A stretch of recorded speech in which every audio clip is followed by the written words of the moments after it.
Zoe Gabrielle Campos was born in September 1995 in Lubbock, Texas.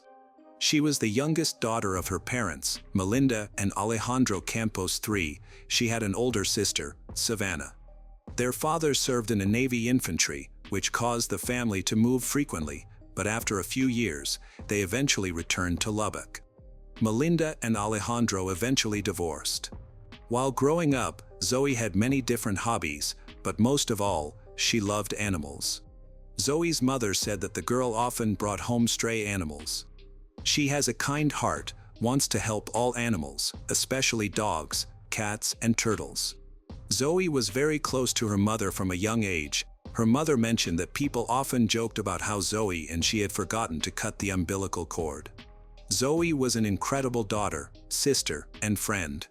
She was cheerful, funny, but very caring. Zoe was also interested in mechanics and spent her free time repairing cars. Shortly before her disappearance, she started working on an old car that she hoped to restore herself. Her mother said that if Zoe could open a pet store next to an auto repair shop, she would definitely do it.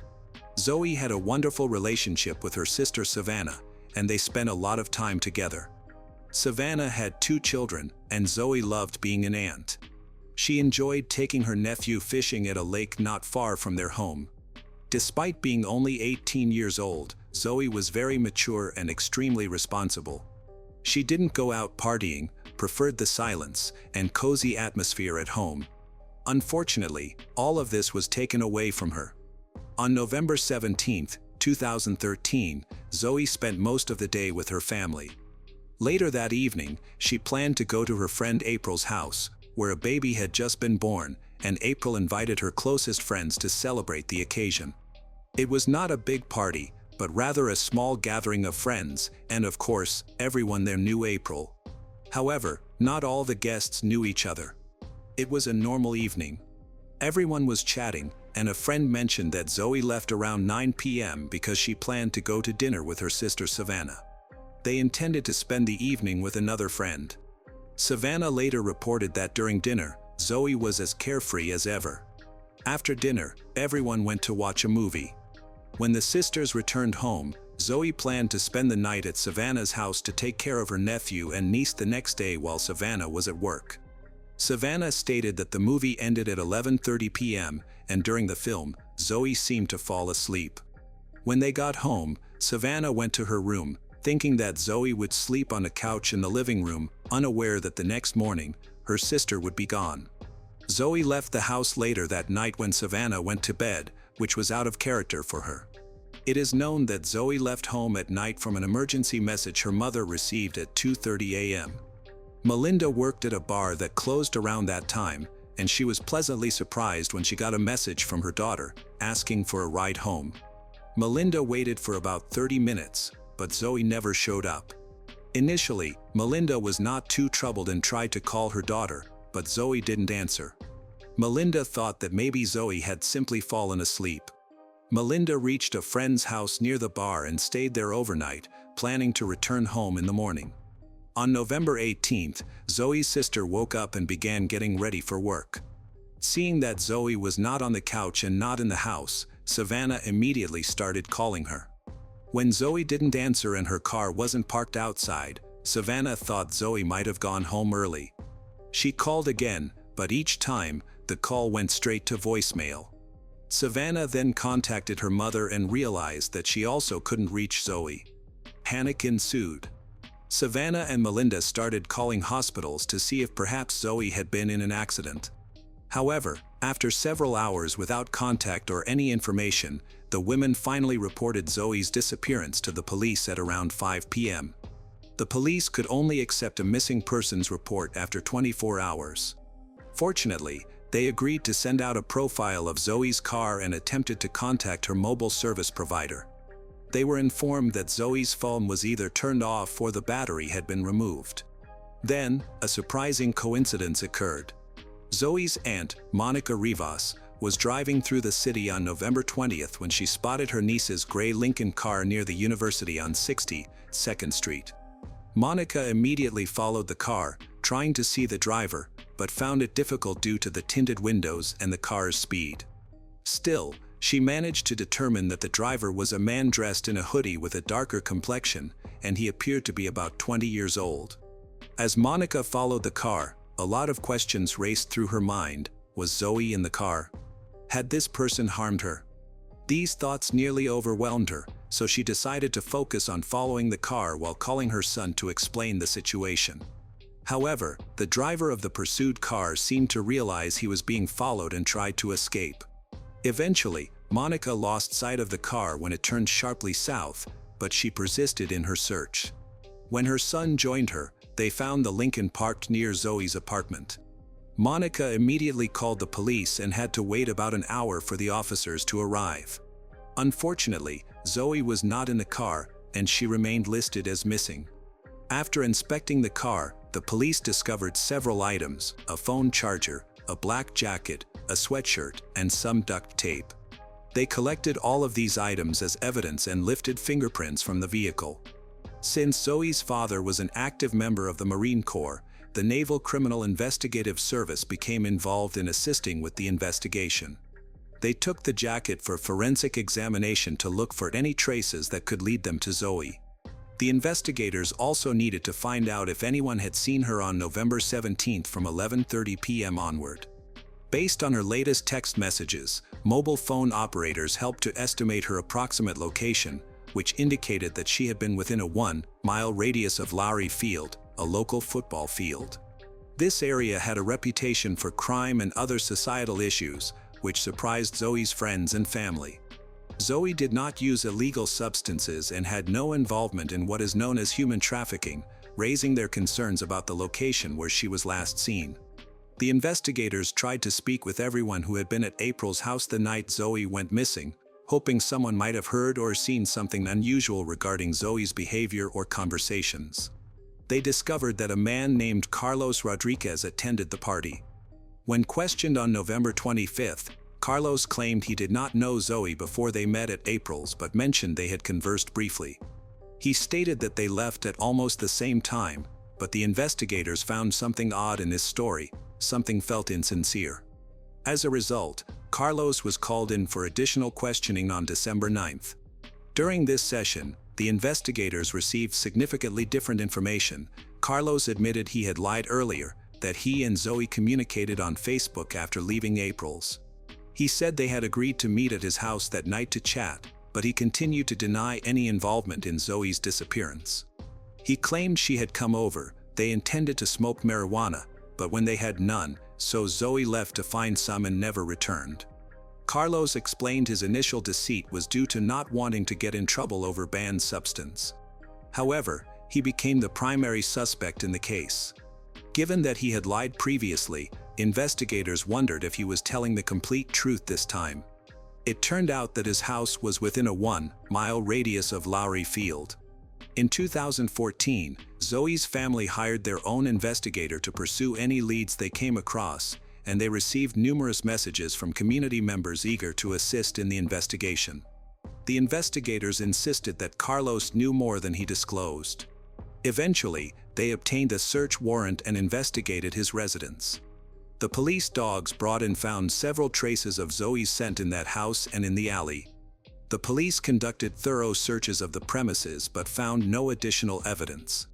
Over the course of 2015 and 2016, the entire community aided in the search, spreading awareness by posting flyers featuring photos of Zoe in hopes that someone might remember her or provide clues. As the years passed, Zoe's family and loved ones clung to hope for her safe return. On November 16, 2016, relatives and community members held a candlelight vigil to honor Zoe, who had gone missing 3 years prior. Over the years, investigators continued to seek the truth from Carlos. He was repeatedly called in for questioning, yet each time, his account of meeting Zoe evolved. However, when investigators found DNA on Carlos's jacket, he had to admit that Zoe had been in his house and in his room for some time. That night, Carlos was interrogated at the Lubbock County Detention Center. During investigations into Carlos, it was revealed that he had been stalking his ex-girlfriend, who said Carlos had threatened her with violence on several occasions. At that point, investigators were sure there was more to his story, but they needed concrete evidence before they could request another warrant. Then, another inmate, who was serving time with Carlos, mentioned in a conversation about the search that was being conducted at Carlos's house that, "The police have searched, the body will not be found until the concrete is removed." This statement was later confirmed by an informant who, on July 31, 2018, contacted detectives to tell them that Carlos had confessed to him where he hid Zoe's body. The informant provided specific details from Carlos's words about where the body could be found, which was enough to obtain another search warrant. In November 2018, the same team of police officers, accompanied by service dogs, went to conduct a search in the backyard.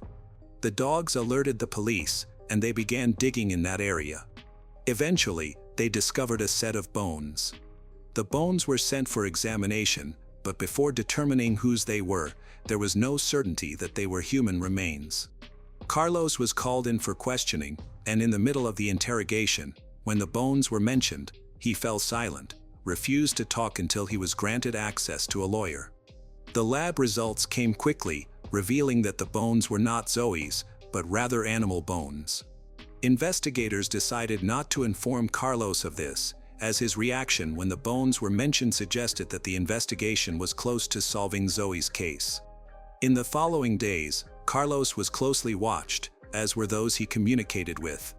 After monitoring some of his conversations, investigators realized that Carlos genuinely believed they had found Zoe's remains. On November 14th, the police used ground-penetrating radar to identify additional areas to dig. However, before digging commenced, Carlos requested to speak with the lead detective. During this meeting, Carlos gave a full confession. He explained that on the night he and Zoe were together, they decided to use an illegal substance. After taking it, he went crazy, hit Zoe hard in the face, put her in a chokehold, and took her life. Carlos claimed that he buried Zoe that night in his backyard and later relocated her body to a deeper grave. Investigators took Carlos to the residence where he showed them the location of Zoe's remains. Just after 10 p.m. on November 16, 2018, Zoe's decomposed remains were found. Carlos was arrested and charged with her murder. The arrest warrant stated that Carlos Rodriguez confessed to killing Zoe in the house in which he committed the crime early in the morning of November 18, 2013. Zoe's remains were sent for forensic examination. Since much time had passed and the body had decomposed, they had to use dental records to confirm the identity of the remains. Zoe's father explained that when he sat down with relatives and told them that the body belonged to Zoe, everyone felt some relief, knowing that Zoe was not lost or suffering, and while this part of the tragedy was over, the pain remained. Despite Carlos's full admission of guilt, he later maintained in court that he was innocent. He also published a letter intended for the media in which he reiterated his claim of innocence, stating that he and Zoe had met at April's house for the first time and that they had shared some flirtation. Carlos claimed that when he sent Zoe a message on Facebook late at night, they agreed to talk at his house. He stated that during the conversation, his mind, clouded by the substance, distorted reality, leading him to perceive Zoe as having an evil grin before he struck her. He said he did not remember how he managed to catch up to her, and that he regretted the actions he took, having lived for 5 years with guilt over the murder. Carlos apologized to Zoe's family in his letter, asking them to forgive him and encouraging them not to succumb to hatred. He also claimed he had to bury Zoe's body after it began to be unearthed by dogs. He and his lawyers prepared for trial, arguing that his original confession had been coerced because he had not been represented by a lawyer at the time. However, the judge ruled that both Carlos's oral and written confessions were legally obtained, could be used in court. On August 15, 2022, Carlos changed his plea from not guilty to an open plea, meaning he did not make a deal with prosecutors but planned to use his chances in court. He faced a minimum sentence of 5 years and a maximum of life imprisonment. After a brief deliberation, the jury delivered their verdict on August 18, sentencing Carlos Rodriguez to life imprisonment for the murder of Zoe Campos. An accident is an event from which no one is immune. At any moment, something unexpected can occur that completely changes the usual course of events. However, not everyone is able to accept the death of a loved one, and sometimes an accident turns into a catalyst for even more bloodshed. On the evening of July 1, 2016, Roberta Smargiassi was heading to her mother's house. At that time, she was 33 years old. She had been handling her business all Friday and was planning to visit her relatives to share some good news. Roberta wanted to prepare a festive dinner to gather all her relatives later. She was excited and hurried to reach her parents' house as soon as possible, using her scooter. Before leaving, Roberta called her mother to say she would be arriving soon. Unfortunately, she was not destined to reach her loved ones. Roberta was riding her scooter along the road when she moved through the green light. In the other lane, a young man named Italo DeLisa was driving a Fiat Punto.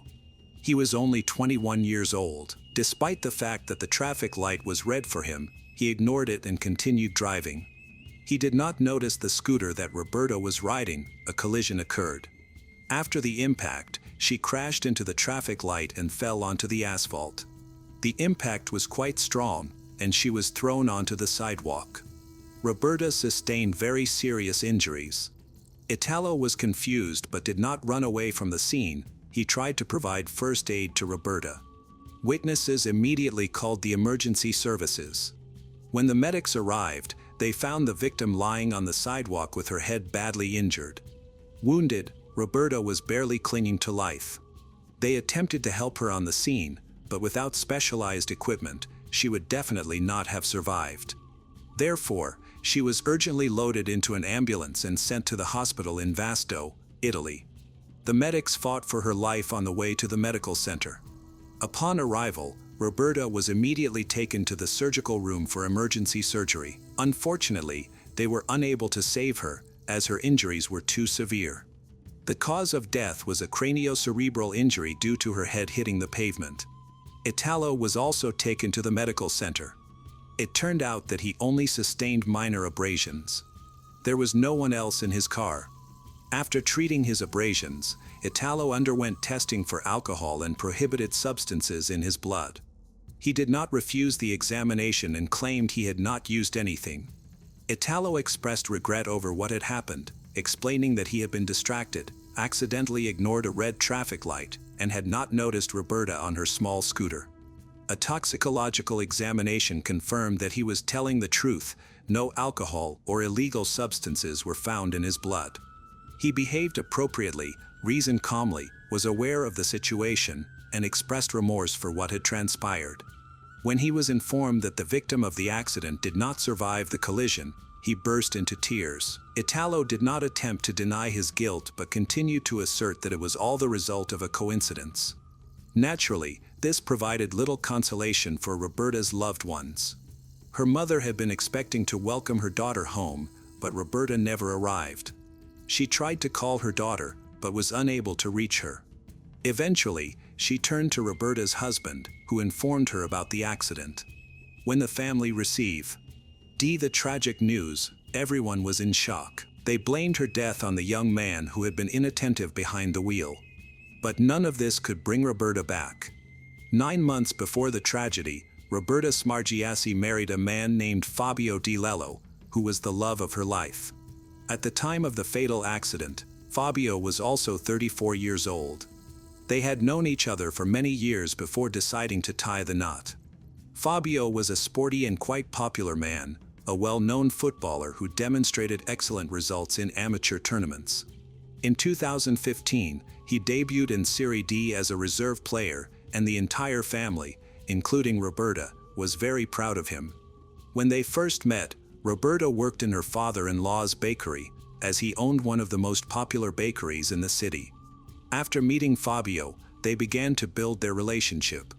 Everyone saw their sincere love and believed that their marriage would be the best example of genuine feelings. Therefore, the tragic death of Roberta was a real blow for both families. Once all the paperwork was completed, funeral preparations began on July 3, 2016. The body was taken to the church, which was overflowing with the victim's family and friends. There were so many people that they couldn't all fit inside the building. Most of them crowded outside, waiting to say goodbye to the victim of the tragedy. Roberta's funeral was conducted by the priest who had married them on October 3, 2015. At that moment, of course, no one suspected that 9 months later the woman would be back here, but this time to be buried. This accident turned Fabio's life upside down. It was obvious from the start that he was having a hard time coping with this loss. After saying goodbye to Roberta, the families did not want to accept that Roberta had been taken from them by chance, and now they were demanding retribution against her killer. The most embittered of all was Fabio. He insisted that Italo had not accidentally hit his wife, so he demanded a thorough investigation in the hope of obtaining the maximum possible punishment for him. As part of the investigation, the Carabinieri spoke to witnesses. However, no one noticed inadequate behavior or any recklessness on the road. The driver calmly maneuvered his car and did not disturb anyone. Some witnesses even claimed not to have seen Roberta, arguing that she was moving on a small scooter, which was difficult to spot.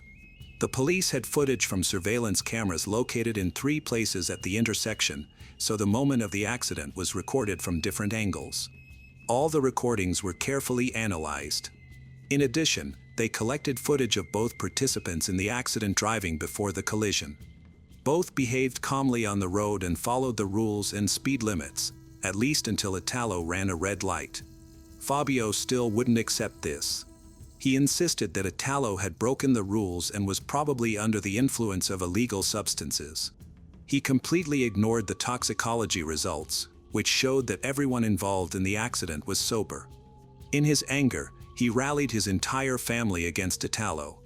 However, this was not difficult, considering how much everyone loved Roberta. Under Italian law, as in many other countries, an accident was punished far less severely than murder, and serious grounds were needed to classify Roberta's death as murder. Law enforcement tried to build a case, but aside from the ignored red traffic light, there was no evidence to establish the fact of murder. All of this made Fabio even angrier. On July 15, 2016, he initiated a memorial procession in honor of his deceased wife, which dozens of concerned individuals attended.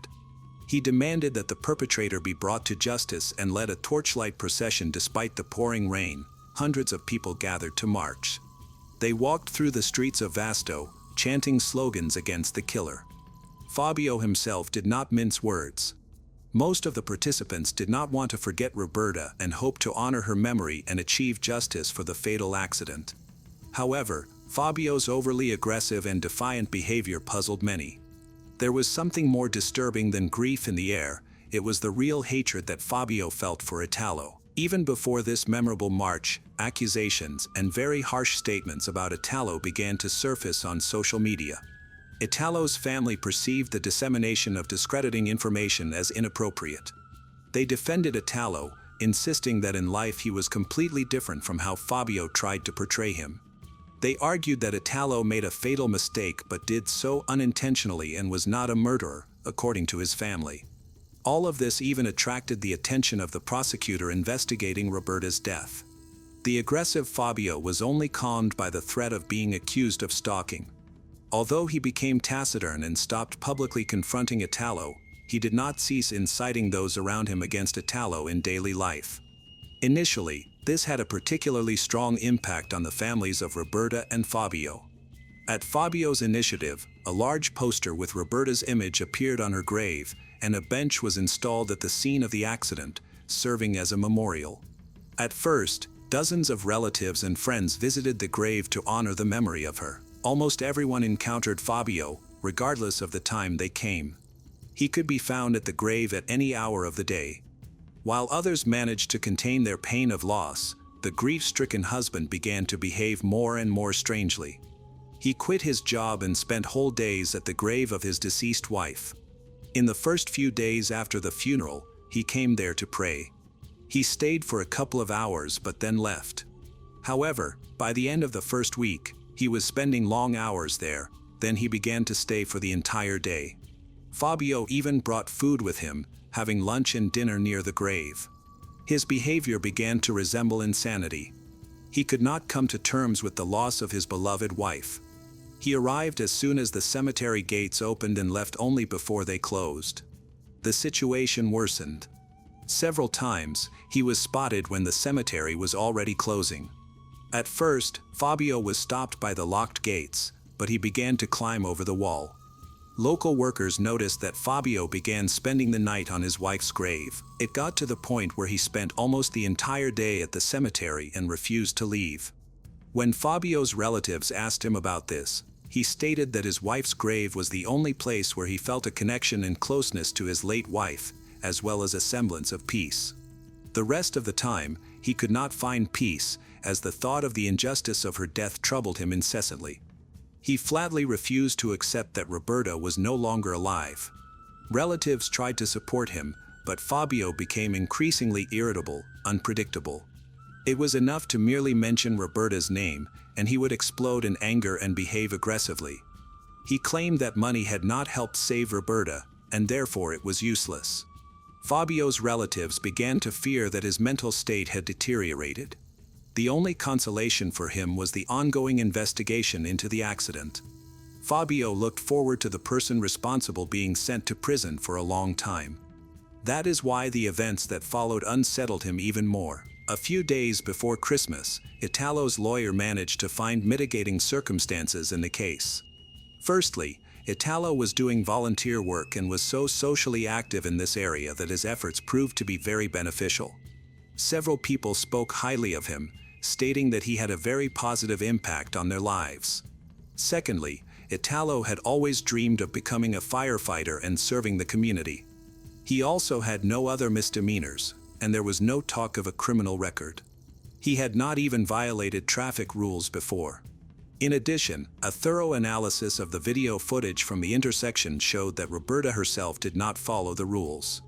The footage revealed that she was driving without a helmet, and Italo's car was not exceeding the speed limit. He was respecting the limit despite ignoring the red traffic light. It was believed that if she had taken care of her safety and worn a helmet, the severe head injury could have been avoided, and she might have survived the collision. Fabio attended the preliminary hearing for Roberta's death hoping for justice. When he heard Italo's defense regarding mitigating circumstances, he exploded in a fit of uncontrollable rage. Several family members had to hold him back, fearing that Fabio might attack Italo. The judge took into account the mitigating circumstances presented by the defense. The lawyer's arguments sounded quite convincing, and even Roberta's relatives were unaware that she had neglected to wear a helmet. In the eyes of others, the defendant no longer appeared to be the cruel man Fabio had painted him to be. But not to Fabio, he continued to regard Italo as a monster deserving the harshest punishment. A hearing was scheduled after which everyone dispersed. Italo remained free, at least until the trial's conclusion. As Fabio left the courtroom, he glared at Italo with long, piercing hatred. After that Christmas, Fabio's relatives noticed that his grief had reached its peak. He spent several days in front of his beloved's grave, kneeling and praying almost the entire time. This time, he did not even bring food with him, which looked very alarming. When asked about food, he chuckled, saying that he did not even feel hungry. Everyone was very concerned about Fabio's mental state, but any suggestions and attempts to send him to a doctor for help ended in conflict. Roberta's mother, father, brother, and other relatives tried several times to start a conversation about going to a psychiatrist for a consultation, but to no avail. The only thing he could think about, besides his wife, was the inability of law enforcement agencies to punish the insidious criminal Italo. The main hearing was scheduled for February 21, 2017. However, after hearing Italo's lawyer's defense and the judge's reaction, Fabio didn't have much hope for a harsh sentence. Hatred had consumed him completely. He craved not just justice, but also retribution. Judging by conversations with his loved ones, he had stopped believing in justice. By the end of 2016, he had become especially withdrawn and had almost no contact with his family. If he was not at his wife's grave, he would sit in his room, locked in, and eat almost nothing. Everyone was worried about his health, completely overlooking some important circumstances. Fabio had received a firearms license 10 years before these events, and in the following years, he regularly visited the shooting range to practice shooting. What had long been a simple hobby now seemed like the only right way out. Even worse, In September 2016, Fabio legally acquired a 9mm pistol, as he had all the necessary documents and the appropriate level of training. By the end of December 2016, Fabio's parents noticed that he had radically changed the design of his social media page. He posted gloomy updates with sad thoughts and also shared a scene from the film Gladiator, where the main character returns from the war to find that his entire family has been killed. Friends assumed this was how he was processing the bitterness of his loss and found his reflection in the movie's hero.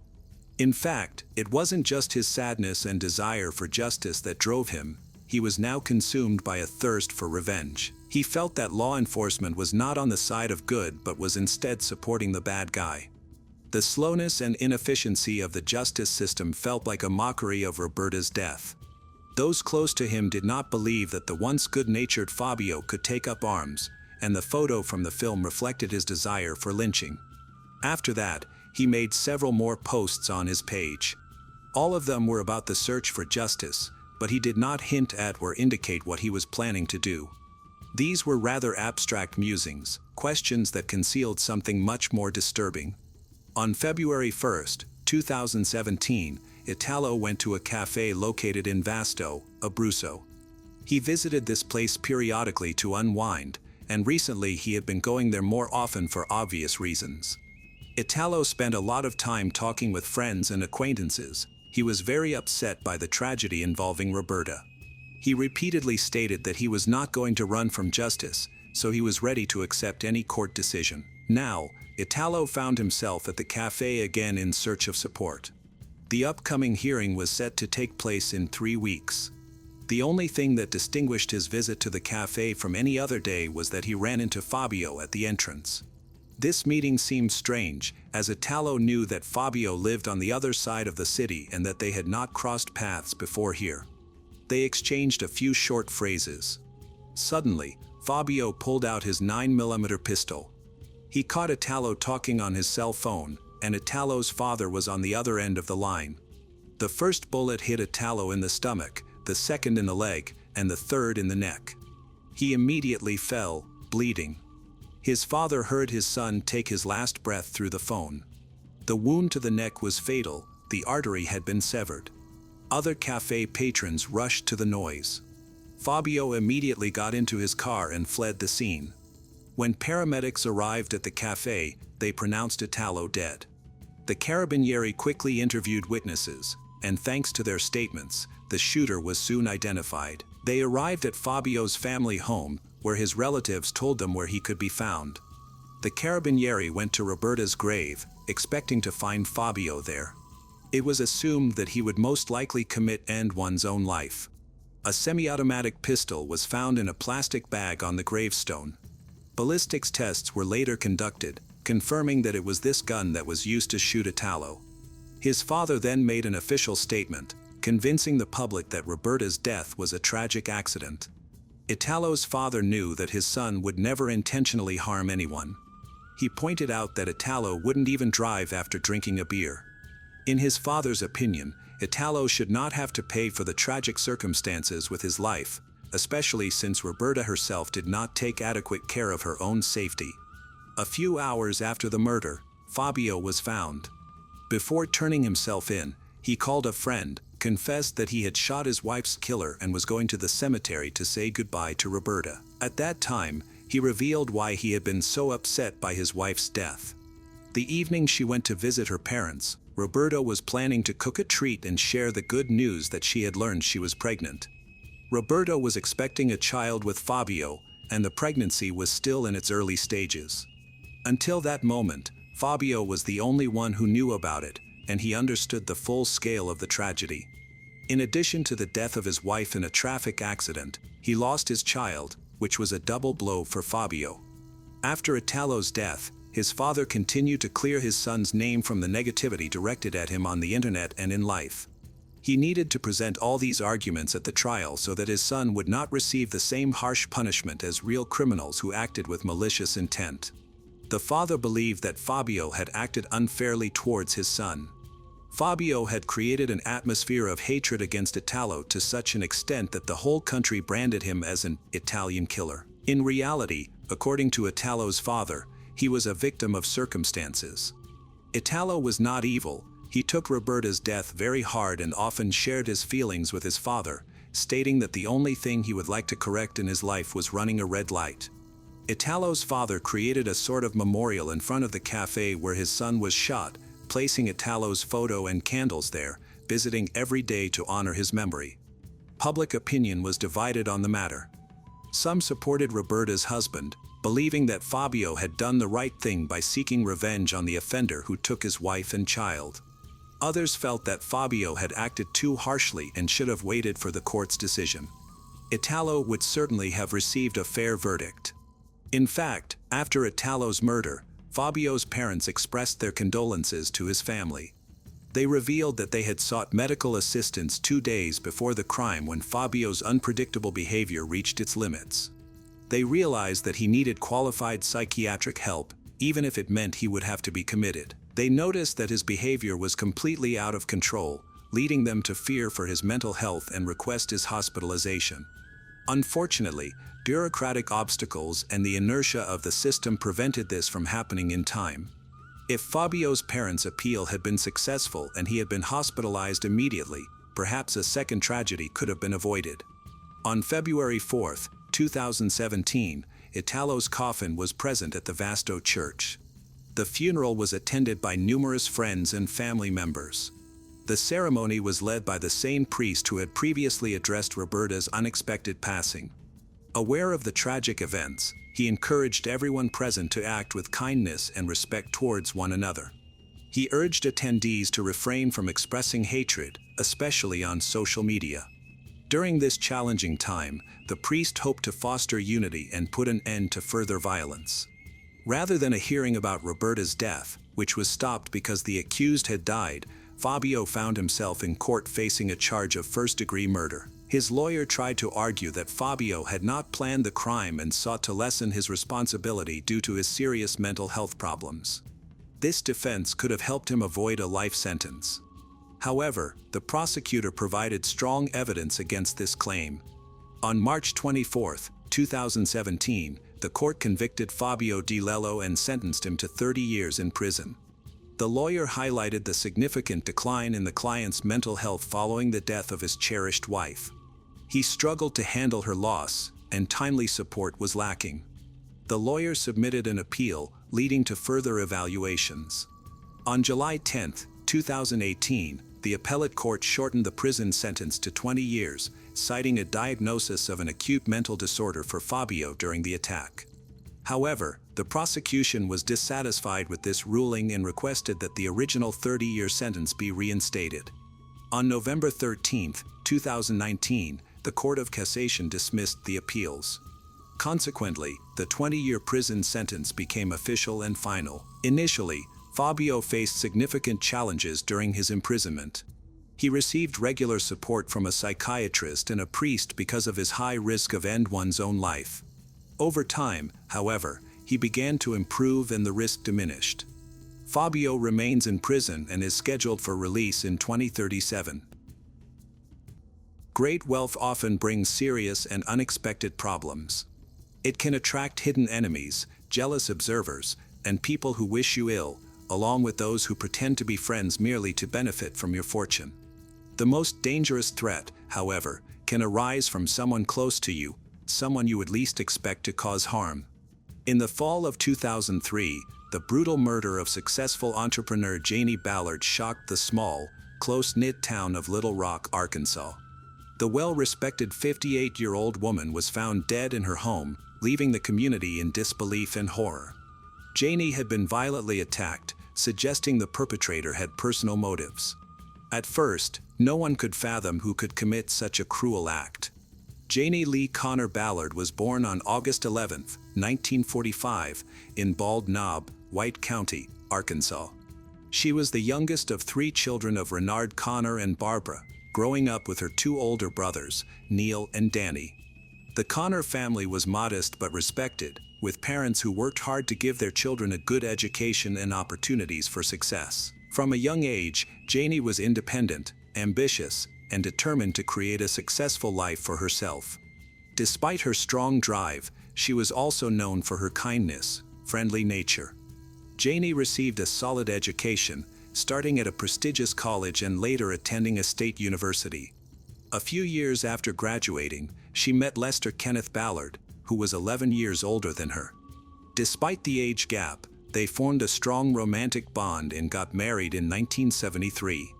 2 years later, they welcomed their first child, a son named Davy Tyrone, and 4 years after that, they had a daughter named Leslie Jane. The Ballard family was often viewed as successful and happy. Janie and Lester had a deep love for each other, raised their children together, and built a successful printing business called Shepherd's Printing Incorporated. They moved to the peaceful town of Little Rock, where they also established an engineering and architectural firm. The Ballards became one of the most prominent and respected families in the area, successful, wealthy, they seemingly free from difficulties. In 1994, the Ballards faced a tragic event when their oldest son, Davy, who was a student at a prestigious university, was diagnosed with a severe form of cancer. Despite receiving top-tier treatments at renowned clinics, Davy sadly passed away a year later. At that time, Leslie, the Ballards' younger child, was still in school. Davy's death left her devastated and plunged the family into deep grief. In response, Janie and Lester focused all their love, attention on Leslie, trying to comfort her, protect her from more pain. Leslie thrived academically, was well-behaved, and posed no problems. She had a strong bond with her mother and father. After finishing high school, Leslie decided to study printing technology and editing to prepare herself to contribute to her family's business, eventually take it over. Her parents were thrilled. Their only child was not only interested in the company they had built but also displayed a strong talent for the work and had a clear vision for its future. After graduating from college, Leslie took on a leadership role at her parents' company. People who knew her described her as intelligent, responsible, and ambitious. Neighbors often commented on the close and loving bond she shared with her parents, frequently noting how inseparable she was from her mother, Janie. By the early 2000s, everything changed dramatically. Leslie began dating a man, Mike McCool, her parents didn't approve of, but despite their disapproval, she went ahead and married him. From the beginning, tensions existed between the Ballards and their new son-in-law, leading Leslie to slowly distance herself from her parents. The gap between them grew so wide that Leslie didn't even attend her father's funeral when he unexpectedly died of a heart attack in August 2003 at the age of 69. It was later revealed that Janie, her mother, hadn't told Leslie about Lester's death. No one could understand how their once close relationship had fallen apart.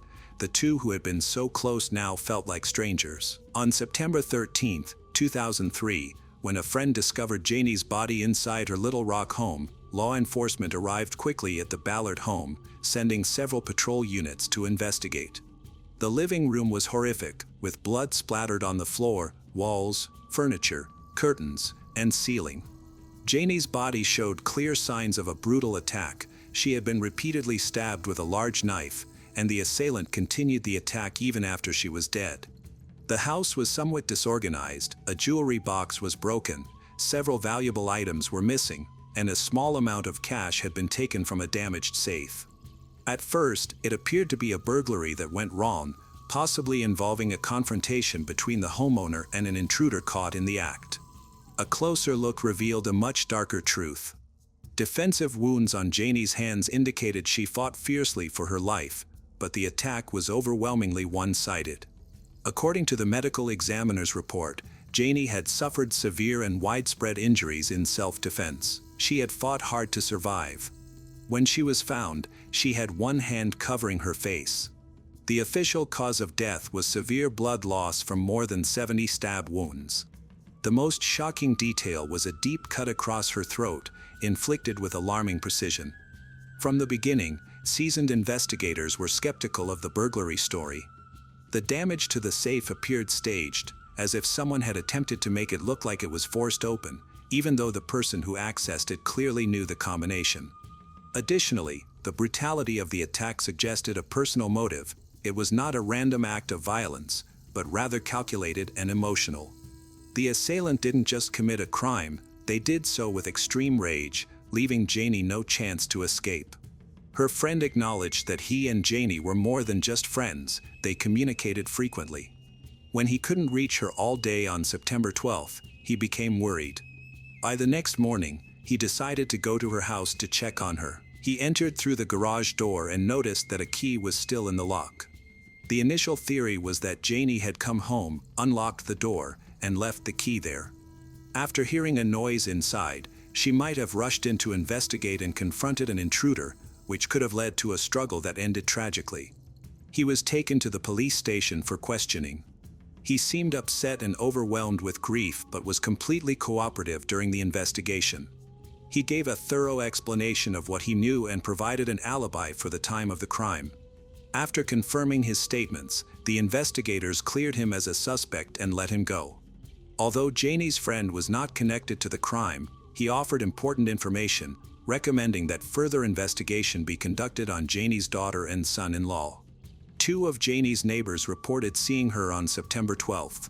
One neighbor from across the street mentioned that Janie returned home around noon.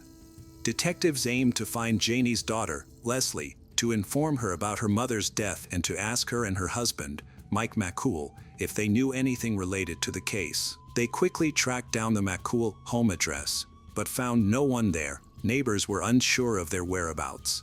Some neighbors described Leslie and Mike as rude and arrogant, which was quite different from how Leslie's family and friends had always portrayed her. This discrepancy led investigators to look more closely into Leslie and Mike's backgrounds. Leslie was known as a responsible and polite young woman who did well in school and listened to her parents. As she matured, she became beautiful but struggled with shyness, low confidence. In 2001, at 22 years old, Leslie started going to a local gym, where she met Mike, a fitness instructor. Mike was immediately drawn to her attractiveness and offered to train her as a personal trainer, to which Leslie happily agreed. Their professional relationship soon blossomed into a romantic one. They began dating. At first, Mike deceived Leslie about his age, says he is only 36 years old, when in fact, he is nearly 50 years old. Mike grew up in a wealthy family where he was pampered from a young age. People described him as arrogant, spoiled, and unreliable. Throughout his life, he often got into trouble, but his parents always stepped in to help him escape any repercussions. This kind of upbringing gave him a feeling of being above the law. At the age of 18, Mike, while drunk, got into a fight with a friend and hit him multiple times in the head. The friend lost consciousness and eventually died from his injuries. Mike was charged with aggravated assault leading to death and faced a long prison sentence. However, his father intervened and used his influence to prevent Mike from going to prison. Instead, he arranged for Mike to join the Marine Corps on a contract. After serving 5 years, Mike returned to Little Rock, got married, and had 2 children, but the marriage soon ended in divorce. He struggled to maintain lasting relationships because of his unpredictable temper, controlling nature, and frequent angry outbursts. His ex-partners later accused him of being cruel, both emotionally and physically. Despite this, his attractive physique and charisma helped him secure a job as a personal trainer at a popular gym, where he quickly gained clients. This job also allowed him to meet many women, often resulting in brief romantic encounters. Leslie's first serious love was Mike. She was completely captivated by him. Recognizing her strong feelings, Mike began to manipulate her, treating her as if she were his property. He insisted that Leslie dye her hair blonde, get breast implants, wear more revealing clothes, and always apply bold makeup. Leslie's parents noticed the drastic changes in her, so they became very worried. They strongly disapproved of her relationship with Mike and urged her to end it. Despite their concerns, Leslie not only refused to break up with Mike but secretly married him just a few months into their relationship. This choice created a significant divide between her and her parents, leading to almost no communication with them, although she still worked at the family business. Janie and Lester openly expressed their disapproval of their daughter's choice to be with Mike, insisting that he was not part of their family. They believed he was taking advantage of Leslie and was primarily interested in their wealth, family business. In response, the Ballads amended their will to include a stipulation: Leslie would have to divorce Mike and cut all connections with him in order to inherit anything. When Leslie found out about these will changes, she confronted her parents again, firmly stating that she would never leave her husband because she loved him. Leslie's absence at Lester's funeral, following his unexpected death, raised questions. Despite the known family tensions, it was surprising that she didn't attend to honor her father. On September 15th, just 2 days after Janie's body was found, police visited Leslie's home again. She and Mike were present, having arrived in a car that her parents had given her. They seemed genuinely shocked by the officers' arrival. When they learned about Janie's death, Leslie had a strong emotional reaction, screaming and crying as if she might faint.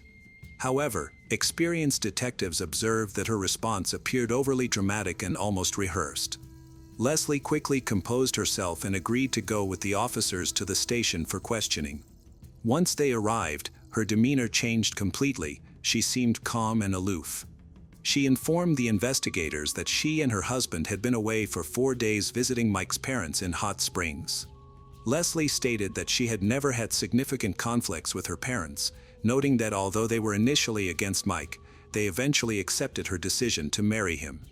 When asked about the updated will, which removed her and Mike's rights to the family business and estate, she paused before answering. She mentioned that it didn't matter much to her because she and her husband were financially secure and could take care of themselves. However, when the discussion turned to her father's death, Leslie's mood changed. She explained that she missed the funeral because she wasn't informed, implying that her mother decided not to tell her. Leslie then pointed out her mother's new partner, suggesting that he entered Janie's life suspiciously soon after Lester's death. Leslie discovered her father's death in mid-August, after he had already been buried. Shocked and hurt, she rushed to her family home to ask her mother why she had not been informed. Upon arrival, Leslie was surprised to see a man sitting in her father's chair, dressed in a robe and sipping tea. Her mother had thrown away some of his possessions. Leslie grew suspicious of Janie's partner, suspecting he had hidden motives and might even be connected to Janie's death, not realizing that Janie's partner, who was the person who discovered the body who had been questioned earlier, had already been cleared as a suspect. The detectives felt she was not being completely honest and suspected she was concealing information. Leslie and Mike were interviewed separately in different interrogation rooms. At first, their stories matched. However, Mike quickly became the main suspect due to his criminal past and his apparent desire to gain from the Ballard family's wealth. In contrast, Leslie was portrayed by her family and neighbors as a gentle and obedient woman who always followed her parents' advice. During his questioning, Mike seemed calm, self-assured. Since there was no direct evidence against him, the detectives decided to release him and suggested that he wait for Leslie either in the corridor or in his car. He opted to stay at the station, anticipating that Leslie would be released soon as well. Leslie became more and more anxious during her interrogation. She contradicted herself, struggled to remember details, and became visibly upset. Around 2 a.m., after 6 hours of questioning, detectives highlighted yet another inconsistency in her story. Taking a deep breath, Leslie said she was ready to confess. Everyone expected her to blame Mike for the crime, but instead, she stunned everyone by saying she killed her mom. Initially, the investigators were doubtful, thinking she might be trying to shield her husband. However, as Leslie described the events in detail, her account left everyone in the room shocked. Leslie's relationship with Mike began to cause problems right from the start. Her parents were horrified by her choice and refused to accept him. Believing that time would mend their relationship, Leslie chose to distance herself from her parents, hoping they would eventually reconcile. However, her parents grew more concerned as they noticed significant changes in her appearance and behavior, realizing that Mike was manipulating her. He was primarily interested in their money and business. In response, the Ballards updated their will. When her parents informed Leslie about the will change, she felt devastated and betrayed. As a result, she decided to cut off all contact with them, stopping visits and calls. In August 2003, when Lester died unexpectedly, Janie decided not to inform her daughter, intending to punish her for her rebellious behavior. This choice deeply hurt Leslie. Additionally, Leslie found out that only 2 weeks after her father's passing, her mother had started a new relationship. This revelation fueled Leslie's intense anger toward Janie. However, despite her feelings, Leslie insisted she would never harm her mother, stating that such thoughts had never entered her mind.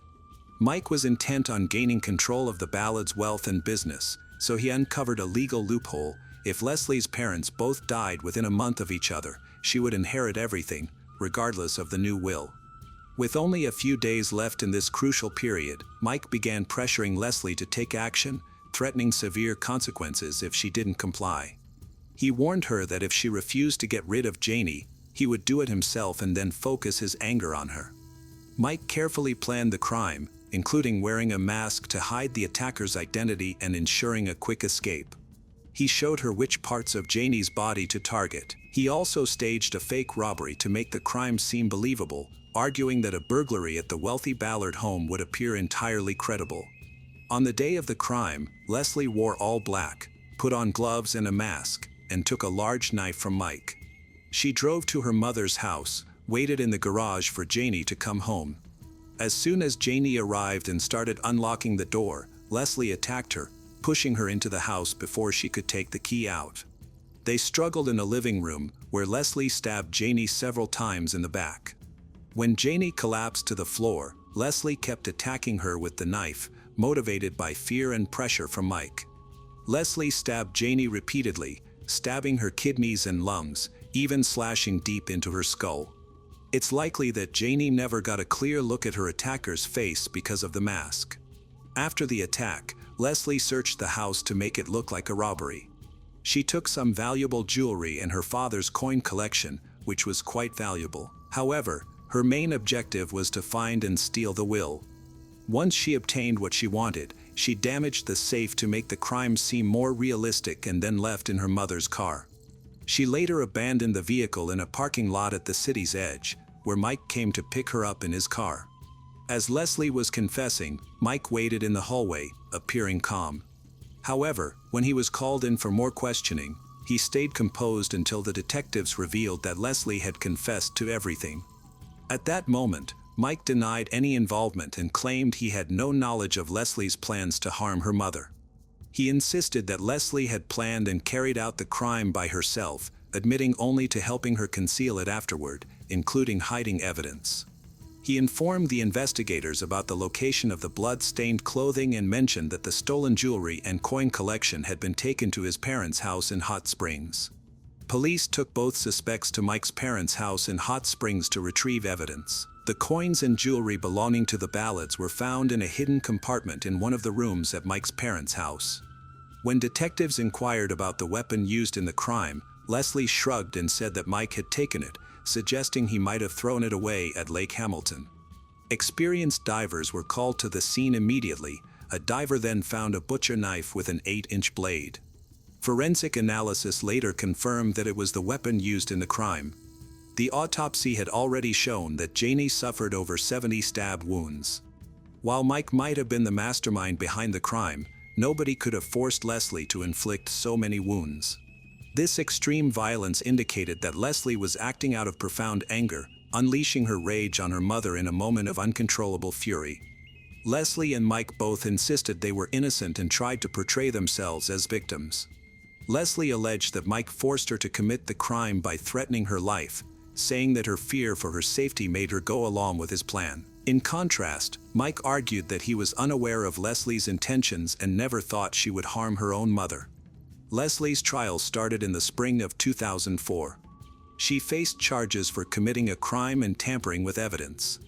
Her defense team highlighted her clean criminal record and presented positive character references from people who knew her. However, despite their efforts, the jury convicted her on all charges, and she was sentenced to life in prison without the chance of parole. Mike's trial started in June of that year. His lawyers claimed he was unaware of Leslie's intentions and did not take part in the crime. Despite this, the jury found him guilty of being an accomplice and attempting to destroy evidence. As a result, Mike was sentenced to 40 years in prison for first-degree murder and 20 years in prison for burglary, leading to a total sentence of 60 years without the possibility of parole, a sentence equivalent to life in prison. His behavior in prison has earned him an upgrade to a maximum security prison. The story of Jonathan Paul Copenhaver, known as War Machine, is both intriguing and unsettling. He transitioned from being a rising star on a reality TV show to a controversial mixed martial artist and successful adult film actor, ultimately becoming a convicted criminal serving a life sentence. Throughout his career, he crafted an image as a bold and confrontational person, which contributed to his popularity. However, over time, the distinction between his fighting persona and his true self began to fade. He didn't just compete in the screen, his entire life started to resemble a constant struggle. Jonathan was born on November 30th, 1981, in Simi Valley, a suburban area near Los Angeles. He was the oldest of 3 children in a working-class family. His father, of German descent, was a dedicated officer with the Los Angeles Police Department, known for his hard work and discipline. His mother, who had Mexican ancestry, initially worked as a nurse at a local hospital but chose to leave her job after having their first child to focus on raising the family and managing the household. Jonathan, often called John, had a close relationship with his younger brother and sister. For a while, their home life was happy and stable. However, after the birth of their youngest sibling, their mother started to experience significant emotional struggles. She fell into a long-term depression and turned to alcohol for relief. What began as a way to cope quickly became a daily habit. Meanwhile, their father worked long hours and was often away from home, unaware of the worsening situation. As time went on, their mother's condition deteriorated further. She began using banned substance. By the time Jonathan was 10 years old, he had become the primary caregiver for his siblings and even his mother. He was performing well in school, helping his younger siblings with their homework, learning to cook, and managing household duties. However, everything changed when Jonathan was 13. He faced a traumatic event that would affect him for life. One evening, while the entire family was at home, his father suddenly collapsed due to a heart emergency. Their mother was unconscious after taking substances, making Jonathan the only person able to help. He quickly called emergency services and tried to perform life-saving measures on his own, doing everything possible to keep his father alive until help arrived. Unfortunately, despite his efforts, his father passed away before the paramedics got there. Jonathan was just a child, and no matter how hard he tried, he couldn't shake the feeling that he had somehow failed his father. This burden left him with a lasting emotional scar. It is surprising that, even though his mother struggled with alcoholism and banned substance abuse, no one took steps to remove the children from her care. They stayed with her, and John, still a teenager, took on the role of the household leader. They survived on the small savings left by their father. Despite the turmoil at home, John continued to perform well in school and was regarded as one of the top students in his class. Teachers often praised his intelligence, ambition, and quick thinking. However, his behavior outside of school began to change significantly. He became anxious, unpredictable. He easily angered, often getting into arguments and physical fights with his classmates. Jonathan began taking odd jobs at a young age to help support his family. During this time, he developed a deep interest in sports, particularly combat sports, and trained in various disciplines instead of sticking to just one. This training provided him a positive outlet for his aggression, helping him to clear his mind and maintain focus. Over the years, working out became an essential part of his life. He went to the gym daily, where his coach recognized his natural talent, leading many to believe he had the potential to succeed at the highest levels. Despite balancing work and school, Jonathan excelled in both and graduated high school with good grades. Later enrolling at the Citadel. He was academically sharp, but his struggle with managing emotions, particularly anger, resulted in several encounters with the law, including multiple arrests. Jonathan majored in biology for 2 years but was expelled for poor behavior. As a teenager, Jonathan was determined to become a fighter and pursue a career in MMA. He trained relentlessly and participated in every competition available, frequently achieving top results. Over time, more people in the fighting community began to notice him. His name started to gain recognition, bringing him closer to turning professional. In 2000, at the age of 19, Jonathan chose to audition for a popular reality show called The Ultimate Fighter. This show, inspired by successful formats like Big Brother, quickly gained popularity among American viewers, but it had a unique twist. Instead of featuring everyday contestants, the show showcased actual MMA fighters competing for a chance to join the UFC. Initially, Jonathan was not selected. He was turned down during the casting process. However, shortly afterward, one of the chosen contestants sustained a serious injury and had to withdraw from the show. The producers rushed to find a replacement and revisited previous applicants, leading them to Jonathan's name, which they had initially overlooked. All contestants were placed in a large house equipped with multiple surveillance cameras in every room. They were not allowed to use phones, the internet, or have any contact with the outside world. The grand prize was $1 million. Each week, one participant was eliminated not through voting, but by losing one-on-one fights. The loser had to leave the show and go home. Like most reality TV shows, there was no strict script. Instead, spontaneity and genuine emotions were encouraged. John, known for his bold personality and confrontational style, quickly became a prominent figure on the show. Audiences loved his confidence. Jonathan rapidly gained a fan base, becoming a standout reality star. The Ultimate Fighter attracted more attention for the drama in the house than for the actual fights. Initially, it was purely a competitive sports series, but it transformed into a high-stakes reality show filled with intense confrontations, rivalries, and alliances. Contestants were often split into opposing teams. Jonathan became known for his fiery temperament and tendency to provoke others, often starting fights. His aggressive demeanor increased the tension in the house. The producers seemed to enjoy it. While fans supported him, Jonathan ultimately didn't make it to the finals, as he was eliminated in the 6th season.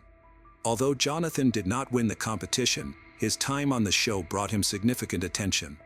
His professional MMA career began to thrive, starting with a victory over Jared Rollins in his UFC debut.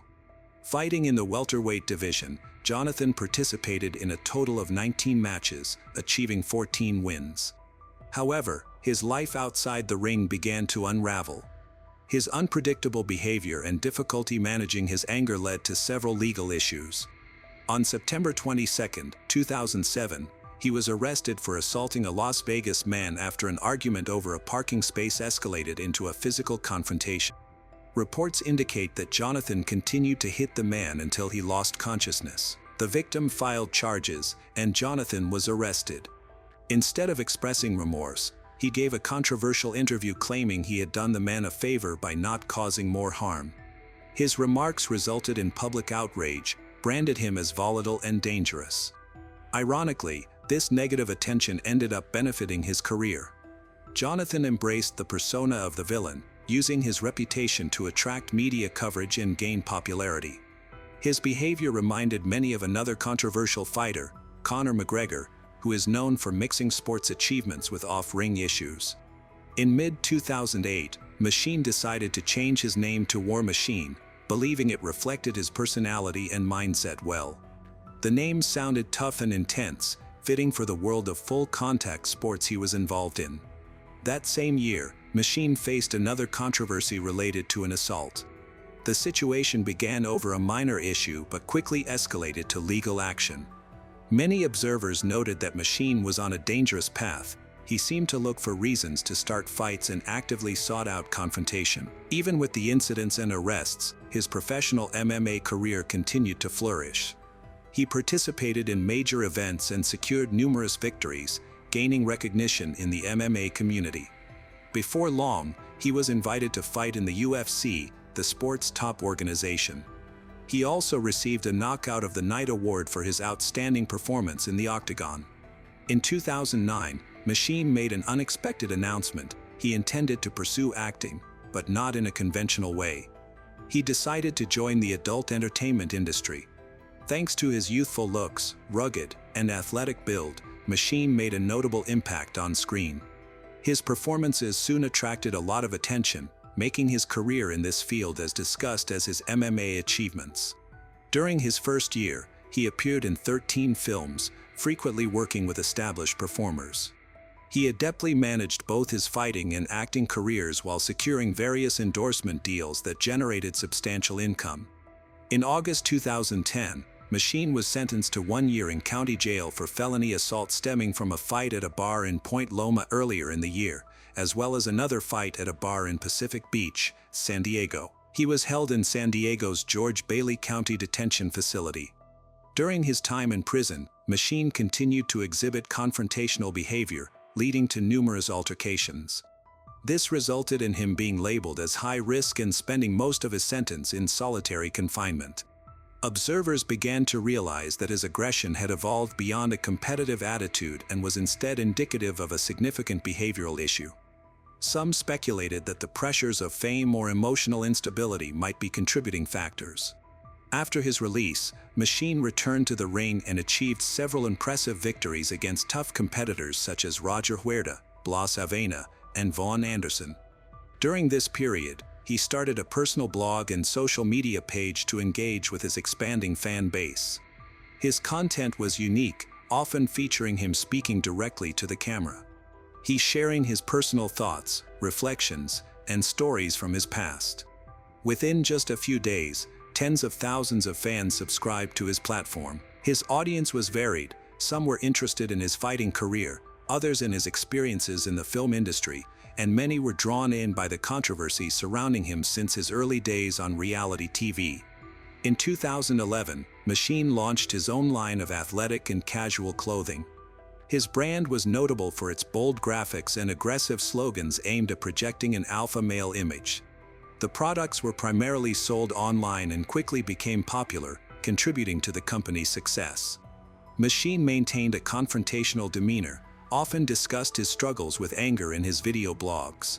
His language was often profane, and he frequently expressed frustration with people he found irritating, sometimes implying he would respond with violence if provoked. He even filmed himself getting into heated confrontations with strangers on the street. By 2013, Machine had achieved the height of his adult film career, frequently appearing in adult productions and taking part in bold photo shoots for popular magazines. During one of these shoots, he worked with a model named Christy Mack. Although she was 11 years younger than he, they had an instant connection and quickly developed a passionate relationship. Christy was born in 1992 in a small Indiana town. She grew up in a modest family with no connections to the entertainment industry. Her former classmates and teachers remember her as quiet, kind, and responsible. She had a passion for literature, took her studies seriously, and enjoyed dancing in her free time. During high school, Christy developed a romantic relationship with a classmate, and they decided to get married. Despite strong objections from both sets of parents about their young age, the couple went ahead with their plans as soon as they turned 18. Unfortunately, their marriage soon fell apart. They realized they were not ready for adult life. Love quickly faded. Just 4 months after getting married, they filed for divorce. After her breakup, Christy wanted to start anew and decided to leave her home for Florida. She moved to Miami and took whatever jobs she could find to pay her rent, make ends meet. She worked as a waitress, retail clerk, even took on promotional work. One day, a representative from a modeling agency noticed her.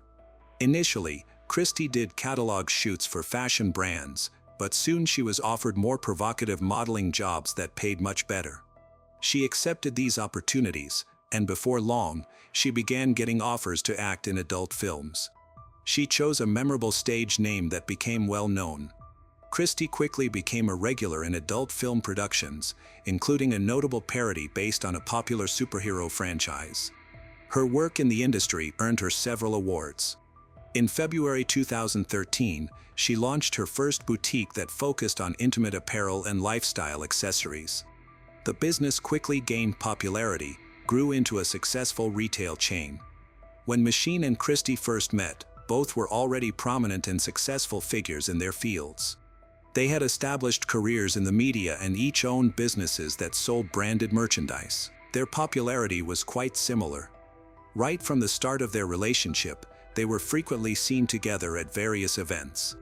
They attended award shows, red carpet events, and industry parties, often stopping for photos, participating in joint interviews. They even secured a few endorsement deals as a couple with major brands. Within months, Machine and Christie became known as a glamorous and inseparable pair who seemed to have everything. They appeared happy, discussed their future plans. To outsiders, their lives looked perfect. Behind the scenes, things are getting worrying. Off camera, Machine was just as intense, unpredictable as he had been in the ring. In public, he acted like a devoted boyfriend, but privately, he was controlling and manipulative. He monitored Christie closely, showed extreme jealousy, frequently started arguments. His behavior escalated to outright aggression over time. Christie suffered from regular emotional and physical abuse. He would insult her, make threats, and there were several instances where he reportedly put his hands around her neck in moments of rage. During one of these events, her mother, who was visiting, saw it happen. Shocked, she urged Christie to leave Machine right away. Machine had a quick temper and often exploded without warning. Once, during a heated argument in the car, he suddenly slammed on the gas and drove straight toward a wall, shouting that he would take them both down with him. Christie barely managed to grab the steering wheel in time to avoid a crash. In another similar situation, she quickly unbuckled her seatbelt and jumped out of the car at a red light. Although Christie tried to end their relationship multiple times, Machine always found a way to pull her back in, pleading for another chance and promising to change. Deep down, she understood there was no future with him, but she was scared. She didn't know how to leave without triggering one of his violent outbursts. She endured this for a year, carefully considering her options. In April 2014, Christie finally found the courage to have an important conversation. She prepared herself for a difficult reaction, but to her surprise, Machine calmly agreed that they should take a break. He expressed understanding and seemed willing to give her the space she needed. Although it seemed he had accepted the decision, that was only a facade. During the first month after the breakup, Christie felt constantly anxious, fearing that Machine might come back to stalk her. Thankfully, nothing of the sort occurred. As time went on, her anxiety lessened, and she gradually returned to her normal life. By July, she started dating a new guy named Corey Thomas. On August 8, 2014, Christie and Corey were in her Las Vegas apartment, lying in bed. Without warning, Jonathan, who had a key he never returned, entered quietly, attacked Corey. He struck Corey repeatedly with his fists and bit him multiple times, causing severe injuries to Corey's face, shoulders, and chest. Jonathan then straddled Corey and began to choke him. Terrified, Christine intervened when she saw Corey start to lose consciousness. Machine suddenly released his grip, pulled Corey by the hair, threatened him, saying he had to leave and couldn't call the police or he would finish what he started. Frightened, Corey promised not to tell anyone. He quickly gathered a few belongings, fled the apartment while still getting dressed. True to his promise, he didn't report the incident, which almost ended in tragedy for Christie. After Jonathan was alone with his ex-girlfriend Christie, a terrible situation unfolded. He physically assaulted her for over 2 hours, inflicting severe physical and emotional harm. By the end of the attack, Christie was left badly injured, near unconsciousness. Thinking she had lost consciousness, Jonathan moved to another room. In a determined effort, Christie managed to crawl to the window, open it, and fall out. Luckily, the apartment was on the ground floor, so she didn't suffer fatal injuries. She began to scream for help. Nearby neighbors quickly responded by calling emergency services. Christie sustained serious injuries. Jonathan had broken her nose, cheekbone, and jaw, knocked out 12 teeth, and nearly damaged one of her eyes. Additionally, she had broken ribs, a ruptured kidney, liver injuries. She lost a significant amount of blood and was diagnosed with a concussion. Her body was covered in bruises, cuts, abrasions, and bite marks.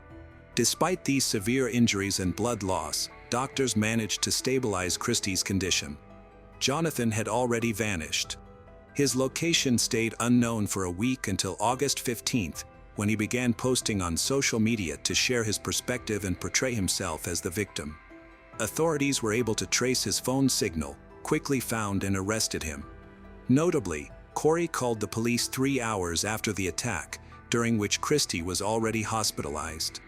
In those hours, she suffered severe abuse that nearly took her life. Some people believed Corey should have been legally responsible for not reporting the incident sooner, but he stated that he was in shock and afraid for his own safety. Ultimately, no charges were brought against him. He only testified in court as a victim. While in custody awaiting his trial, Jonathan attempted to end one's own life. He made a makeshift noose from a bed sheet and tried to hang himself in his cell. Luckily, the guards arrived in time and prevented him from succeeding. This incident delayed the court proceedings by almost 3 months. During the trial, Jonathan tried to present himself as a victim.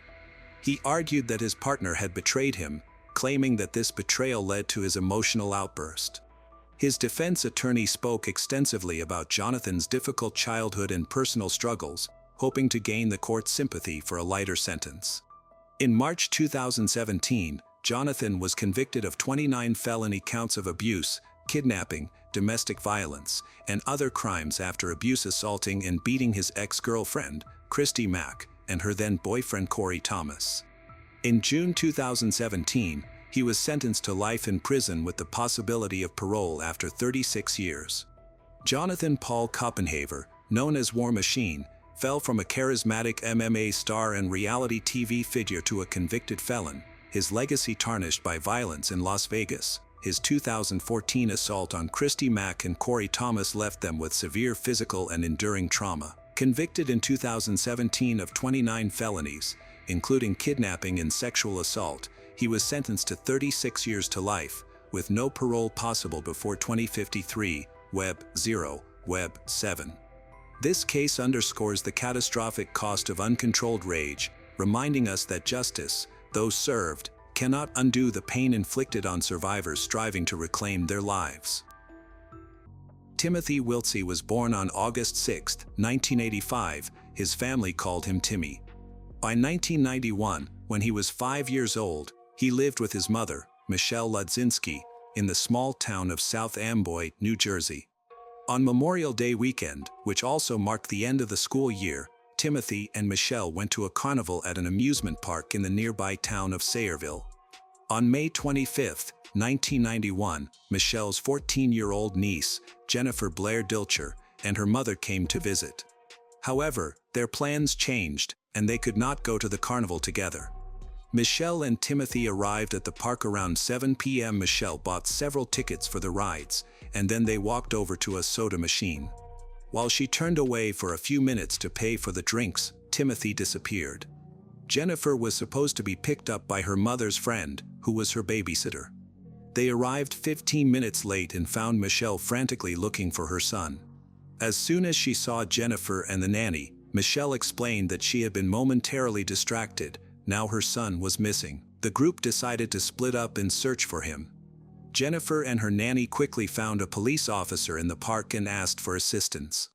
Meanwhile, Michelle spoke to the officer, describing her son Timothy as wearing a tank top, shorts, and sneakers with Teenage Mutant Ninja Turtles on them.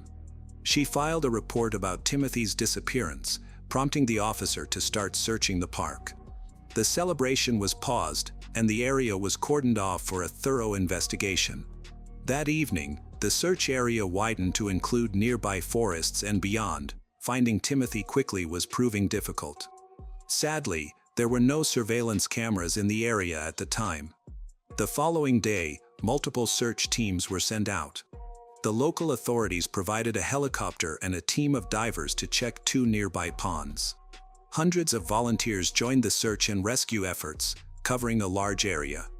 Many law enforcement officers worked alongside them in the park and its surroundings over the next few days, but they were unable to locate Timothy. During this difficult time, Michelle's family supported her. According to her father and sister, she appeared to be a devastated mother. Michelle never imagined that such a tragedy could happen to her. Just a few weeks earlier, she had bought a graduation dress for her child's kindergarten ceremony. They were getting ready for the celebration and planning a trip to visit Michelle's sister in Florida for the holidays. Everything seemed normal. Despite facing financial challenges, Michelle did not want to rely solely on government assistance. She continued to work and received some support from her family. George Wiltsey, the boy's father, had no relationship with him. Michelle met George after she dropped out of school. She initially lived with her parents on Long Island before choosing to start a family with him. They dated for about 3 years and then moved to New Jersey.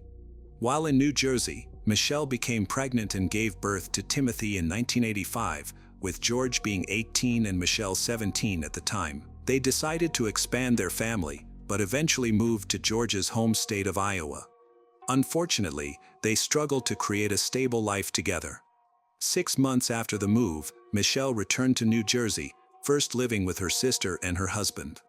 Later, she moved into a rented apartment with Timothy and cut all ties with George.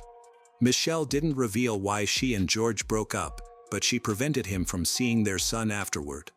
George didn't provide child support, and Michelle rejected his assistance.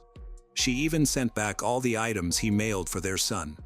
People who knew them suspected that banned substance use might have played a role in their breakup, and George had physically assaulted Michelle at least once. George, however, argued that Michelle longed for New Jersey and her family, which led her to distance herself from him. In the spring of 1991, Michelle, a 23-year-old single mother, was raising her 5-year-old son on her own. She was the only provider for both of them and was determined to create a stable life, which meant she often had to switch jobs. However, her limited education made it difficult to maintain consistent employment. Over time, she worked as a legal assistant, a secretary, and in various retail positions, sometimes juggling 2 jobs at once. Her father helped by sending her money for housing, which was crucial for their survival. Managing everything while caring for a young child was challenging. Michelle frequently needed assistance from family and friends to look after her son while she worked. When no one could help, she would bring him along, which often made her late for work. This tardiness harmed her reputation and led to her being fired from jobs. In January 1990, her support network took a hit when her sister and brother-in-law, who had been a key source of help, moved to Florida. Feeling overwhelmed and without adequate support, Michelle made the difficult decision to send her son to live with her brother in Minnesota for 2 months. This would allow her to save money for his education. Many people who knew Michelle described her as a dedicated mother who devoted all her free time to her son, ensuring he had everything he needed. They often went hiking together and worked on school preparations at home. However, after her son went missing, some critics emerged. They pointed out that her son, Tim, created tension in her romantic relationships. Many of the men she dated were reluctant to take on the responsibility of raising another person's child, which often led to the end of their relationships with her. In her frustration, Michelle started to see her son as a burden. One of her former partners described her as an immature mother who acted more like Timothy's older sister than a parent, saying she often neglected the child's needs. One day, Timothy entered a neighbor's yard and was bitten by the neighbor's dog, requiring 72 stitches on his face. This happened despite the neighbor warning Michelle to supervise her son to keep him off his property. A friend of Timothy's noted that Timothy was very afraid of Michelle's last boyfriend, Fred Bruno. Even though Fred left a negative impression on many, Michelle did not take her son's fears seriously. The friend even speculated that Fred might be involved in Timothy's disappearance. Initially, Timothy's biological father was considered a primary suspect. He had been estranged from Michelle and was prohibited from contacting his son, which gave him a potential motive for kidnapping Tim. Authorities thoroughly searched the father's home but found no evidence of Tim. He passed a polygraph test and had a strong alibi. Fred Bruno was also investigated but was quickly ruled out as a suspect. When the Federal Bureau of Investigation, FBI, became involved in the search for Tim, they began to question Michelle Ludzinski's true identity. Her behavior appeared odd. She did not seem genuinely worried about her son's disappearance. Michelle was experiencing financial issues and difficulties. For many young single mothers, this ongoing stress can sometimes lead to thoughts of abandoning their child, whom they may view as a major source of their problems. Some mothers choose to place their children with relatives, some give up their parental rights, and tragically, some even harm their children. As a result, Michelle quickly became a primary suspect in the case of her son's disappearance or potential murder. Authorities were eager to find out what she had done to him. Just days after Timothy went missing, she took a lie detector test but failed. A week later, she took another test and failed again. The expert who conducted the tests noted that Michelle showed significant emotional fluctuations, avoided eye contact, and seemed more focused on her own situation than on her child's well-being. Several clear signs of deception were observed, and investigators later found out that Michelle had lied to her close friends, claiming she had passed the lie detector test. The situation attracted a lot of public attention. Family members and neighbors also noticed that Michelle didn't express much emotion or seem to grieve for her missing child.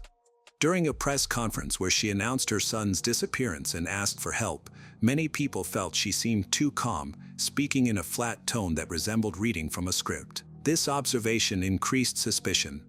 Although her relatives insisted she was deeply affected and just kept her emotions in check because of her personality, the inconsistencies in her behavior raised concerns. Michelle's account of her child's disappearance was inconsistent and raised suspicions. In the month after Timothy went missing, she kept adding more details to her story during each interaction with the police. Her narrative changed drastically. What initially seemed like a case of carelessness transformed into a kidnapping involving different attackers, first 2 men, then a man and a woman. This left law enforcement officials uncertain about the truth. Michelle believed her son was being held captive. She based this belief on a call from an anonymous individual who claimed that Timothy would be returned within a month if she remained calm. This is why she seemed so self-assured. Although this information couldn't be verified, it raised questions about why she would fabricate such a story. Her odd behavior prompted detectives to investigate her more closely. Given the time that had passed since Timothy's disappearance, they suspected he might not be found alive.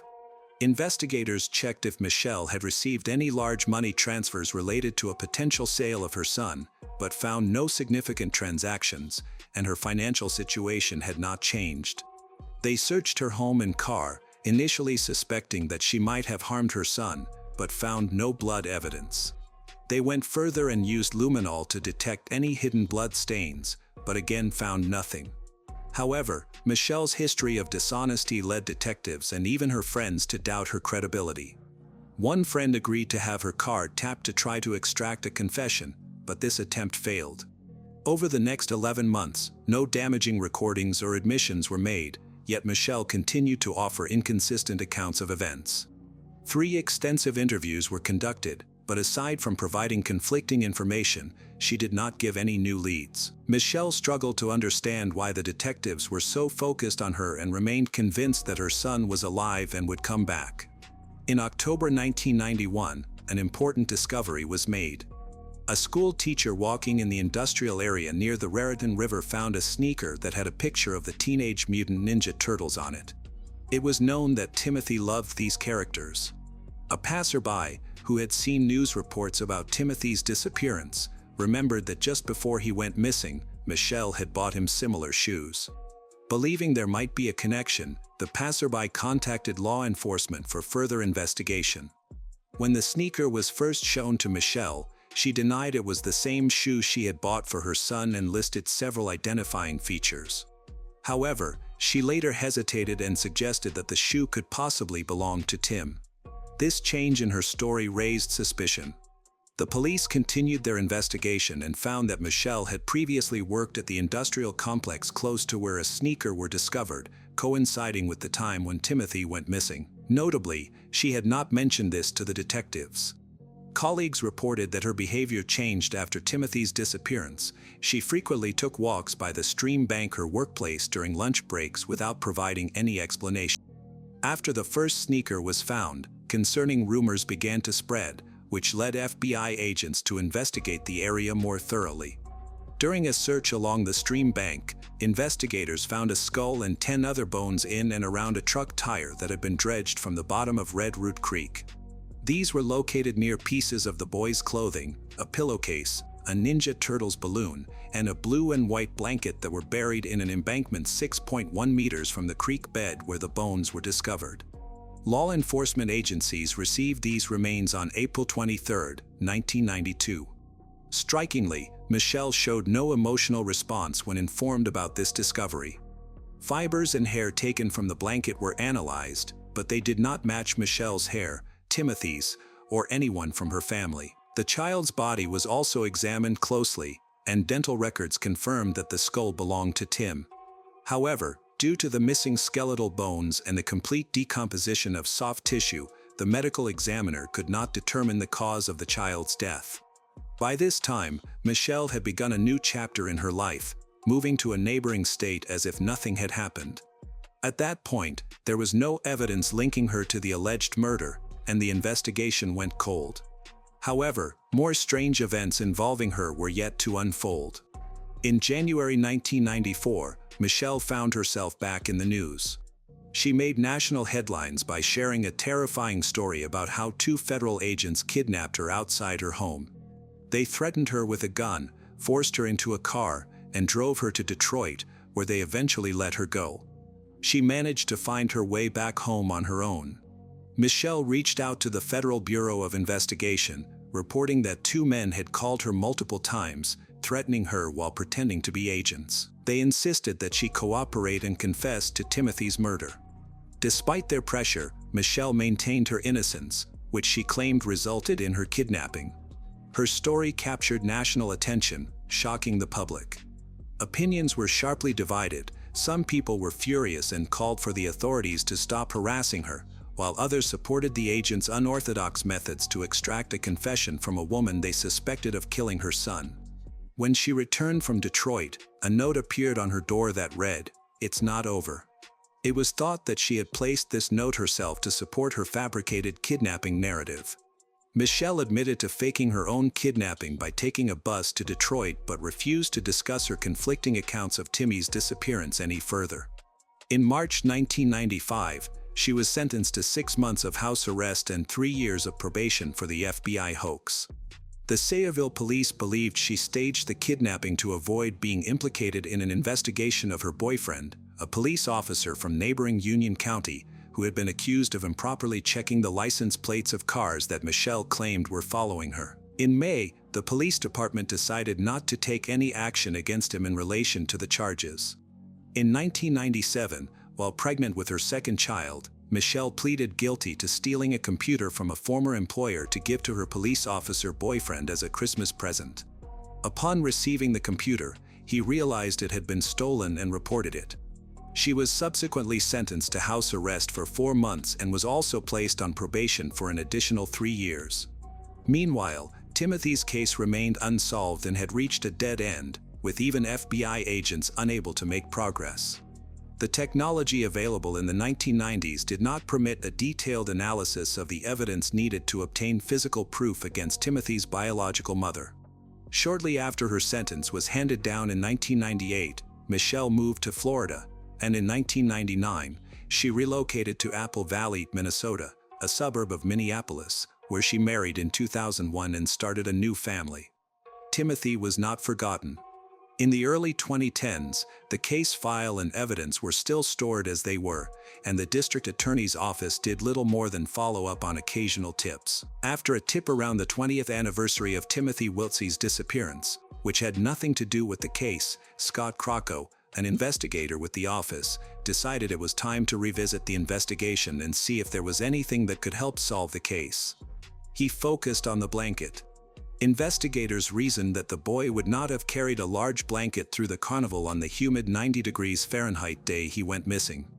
They concluded that the blanket had been taken from Ladzinski's South Amboy home to cover the boy after he died, even though she denied ever having owned such a blanket.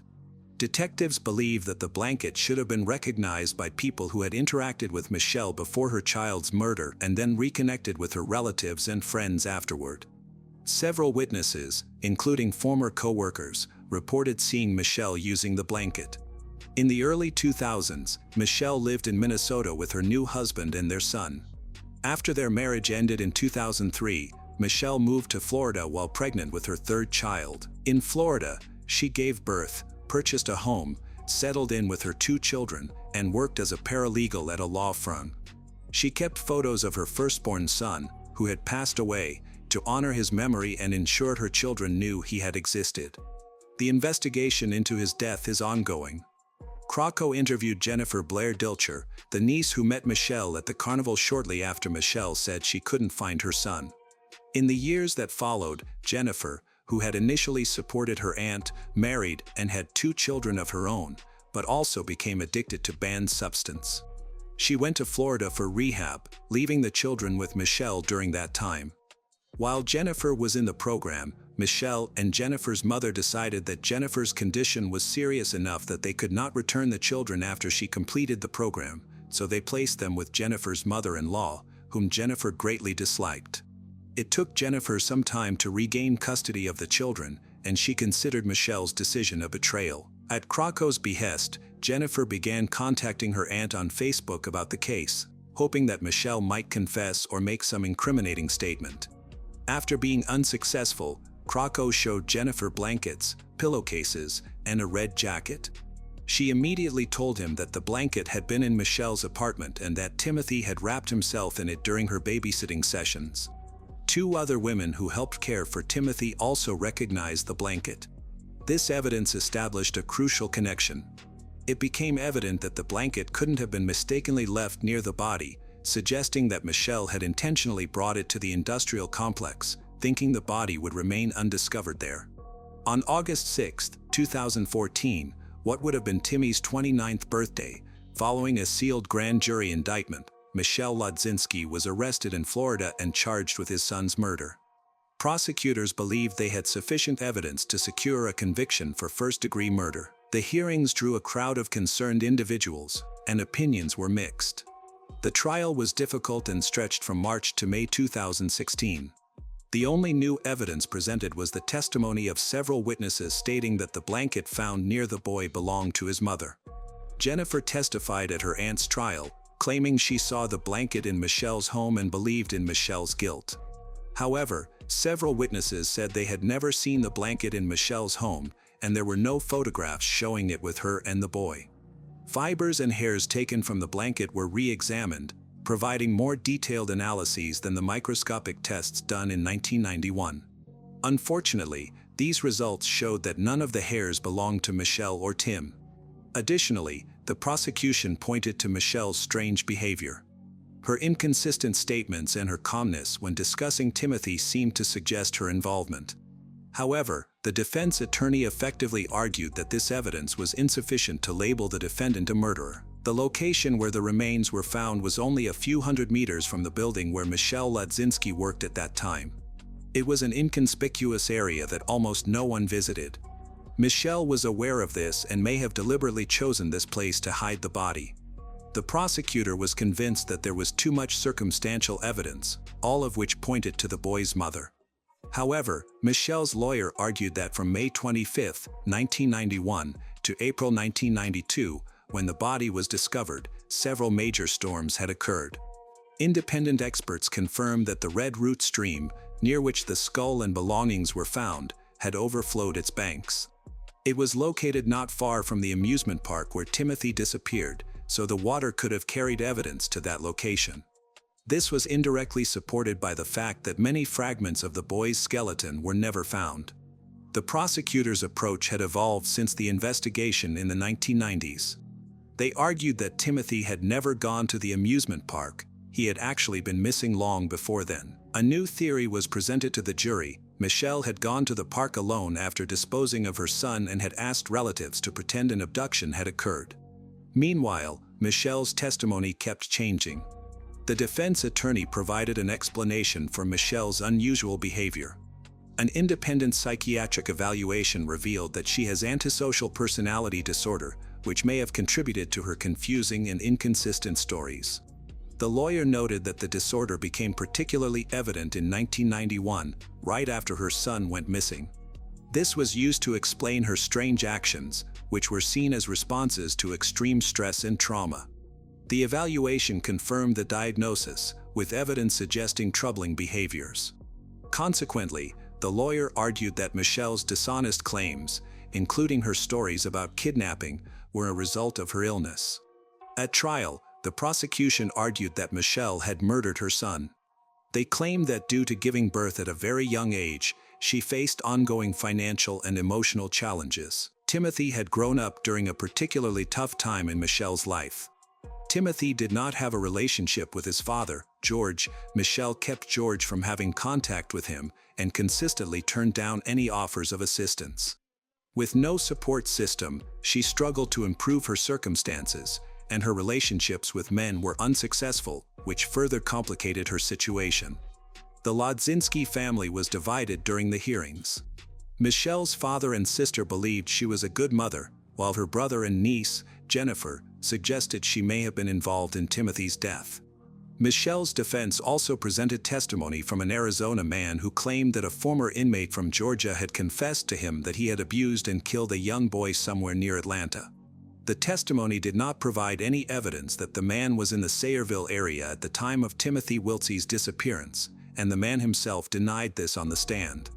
Prosecutors further questioned the Arizona man's credibility by pointing out that he had previously accused another man of assaulting and abusing him. Another witness testified for the defense about a possible third party, a resident of an apartment complex near the festival, who saw several men throw something about 4 feet long, wrapped in white cloth, into the trunk of a car before driving away quickly without turning on the headlights. After hearing testimony from 68 witnesses, the jury began deliberating in May. The next day, a week before the 25th anniversary of Timothy's disappearance, the jury returned a guilty verdict for first-degree murder. Sentencing was scheduled for August 2016 but was postponed as Michelle's attorneys appealed the judge's earlier rulings regarding jury misconduct and insufficient evidence. Shortly thereafter, the defense moved for a judgment of default, requesting the judge to vacate the conviction and acquit her on the grounds that the evidence was insufficient for a reasonable jury to convict. The judge denied this motion, and in January 2017, he sentenced Michelle Lodzinski to 30 years in state prison without the possibility of parole. After the trial, the jury told reporters that their opinions were mixed. Not all of them believed she was guilty. They were particularly influenced by the unusual testimony from Michelle, which implied that she was hiding something. However, they questioned why she would do that if she were innocent. Immediately after, Michelle's defense team approached the case with renewed determination. They aimed to have her acquitted, emphasizing that there was no physical evidence linking her to Timothy's death. Extensive checks and tests were conducted, but there were no traces of the boy's blood or any indication that Michelle had harmed him or concealed his body.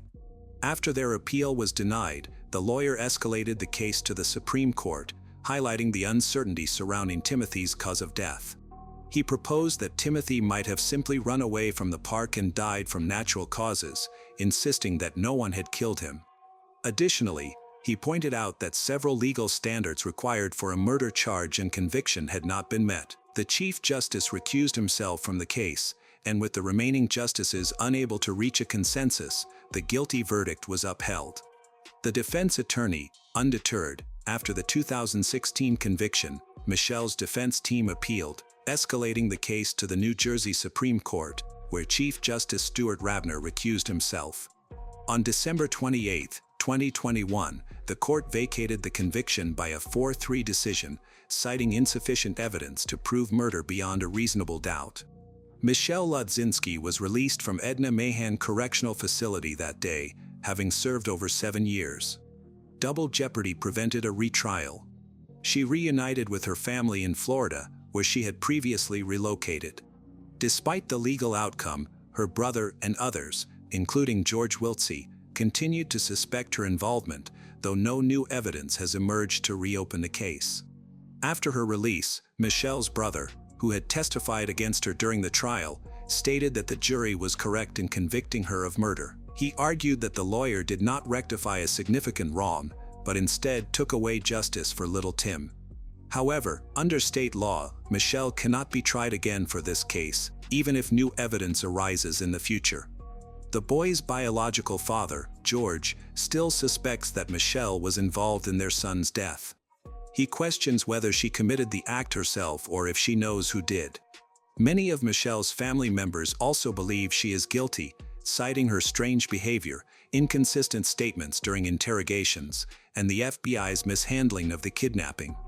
They are puzzled by why Michelle focused her time and energy on these issues instead of seeking the truth about her son's case. Although Timothy Wiltsey's murder remains officially unsolved, many believe that his mother evaded responsibility. It was early morning in Chapel Hill when two friends returned to their apartment, assuming Faith Hedgepeth was just sleeping in. Her car was parked outside, and the door was unlocked, making everything seem normal.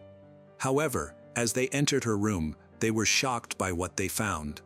A blanket covered something on the floor. There was blood on the walls. The room was eerily quiet, but it was evident that something horrific had occurred. There were no signs of forced entry. Security cameras had not captured anyone coming or going, only a few strange late-night texts and some unusual behavior. It was a crime scene that would be etched in their memories forever. What really happened in that apartment? Why did it take so long to catch her killer? Faith Hedgepeth was born on September 26, 1992, in Warren County, North Carolina. She was a proud member of the Haliwa-Saponi Native American tribe. After her parents divorced when she was an infant, her mother, Connie Hedgepeth, and her older sister, Rolanda, played significant roles in her upbringing. Despite the separation, Faith maintained a strong relationship with her father, Roland, who described her as the light that helped him overcome his struggles with addiction. Her birth gave him renewed purpose. Faith was gifted and ambitious, excelling in her studies. She received the prestigious Gates Millennium Scholarship and enrolled at the University of North Carolina at Chapel Hill, where she initially pursued a degree in biology. Although she faced challenges transitioning to university life, Faith remained determined.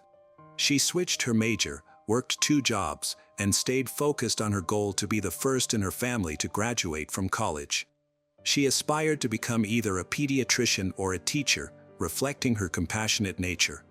Faith shared an off-campus apartment in Chapel Hill with her friend and former freshman roommate, Karina Rosario. They lived in an apartment at Hawthorne at the View, a complex just minutes from campus. At one point, Karina's boyfriend, Eric Takeoe Jones, also stayed with them, but his presence created tension. Their relationship became toxic, characterized by conflict and breakups. Even after Karina changed the locks, Eric tried to break into the apartment twice. With Faith's support, Karina secured a protective order against him. Despite this, Eric moved into another unit in the same complex, remaining disturbingly close. On September 6, 2012, Faith attended her classes and then participated in an event hosted by Alpha Pi Omega, the oldest Native American sorority in the country, which she hoped to join. At 7:15 p.m., she left the event to work on a history paper about her tribe. At 8 p.m., she and Karina went to the campus library. From 8:30 to 9, she exchanged text messages with her father about her hopes of joining a sorority. Faith briefly left and returned at 11:30 p.m.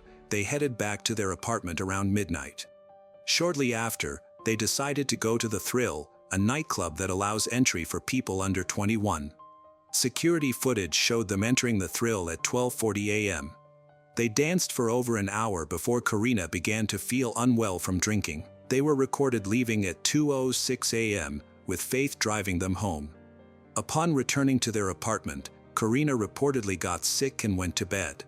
Around 3 a.m., a neighbor heard loud noises from above, which sounded like heavy thuds, similar to furniture being knocked over or a heavy backpack falling. Faith's Facebook account showed activity at around 3:30 a.m.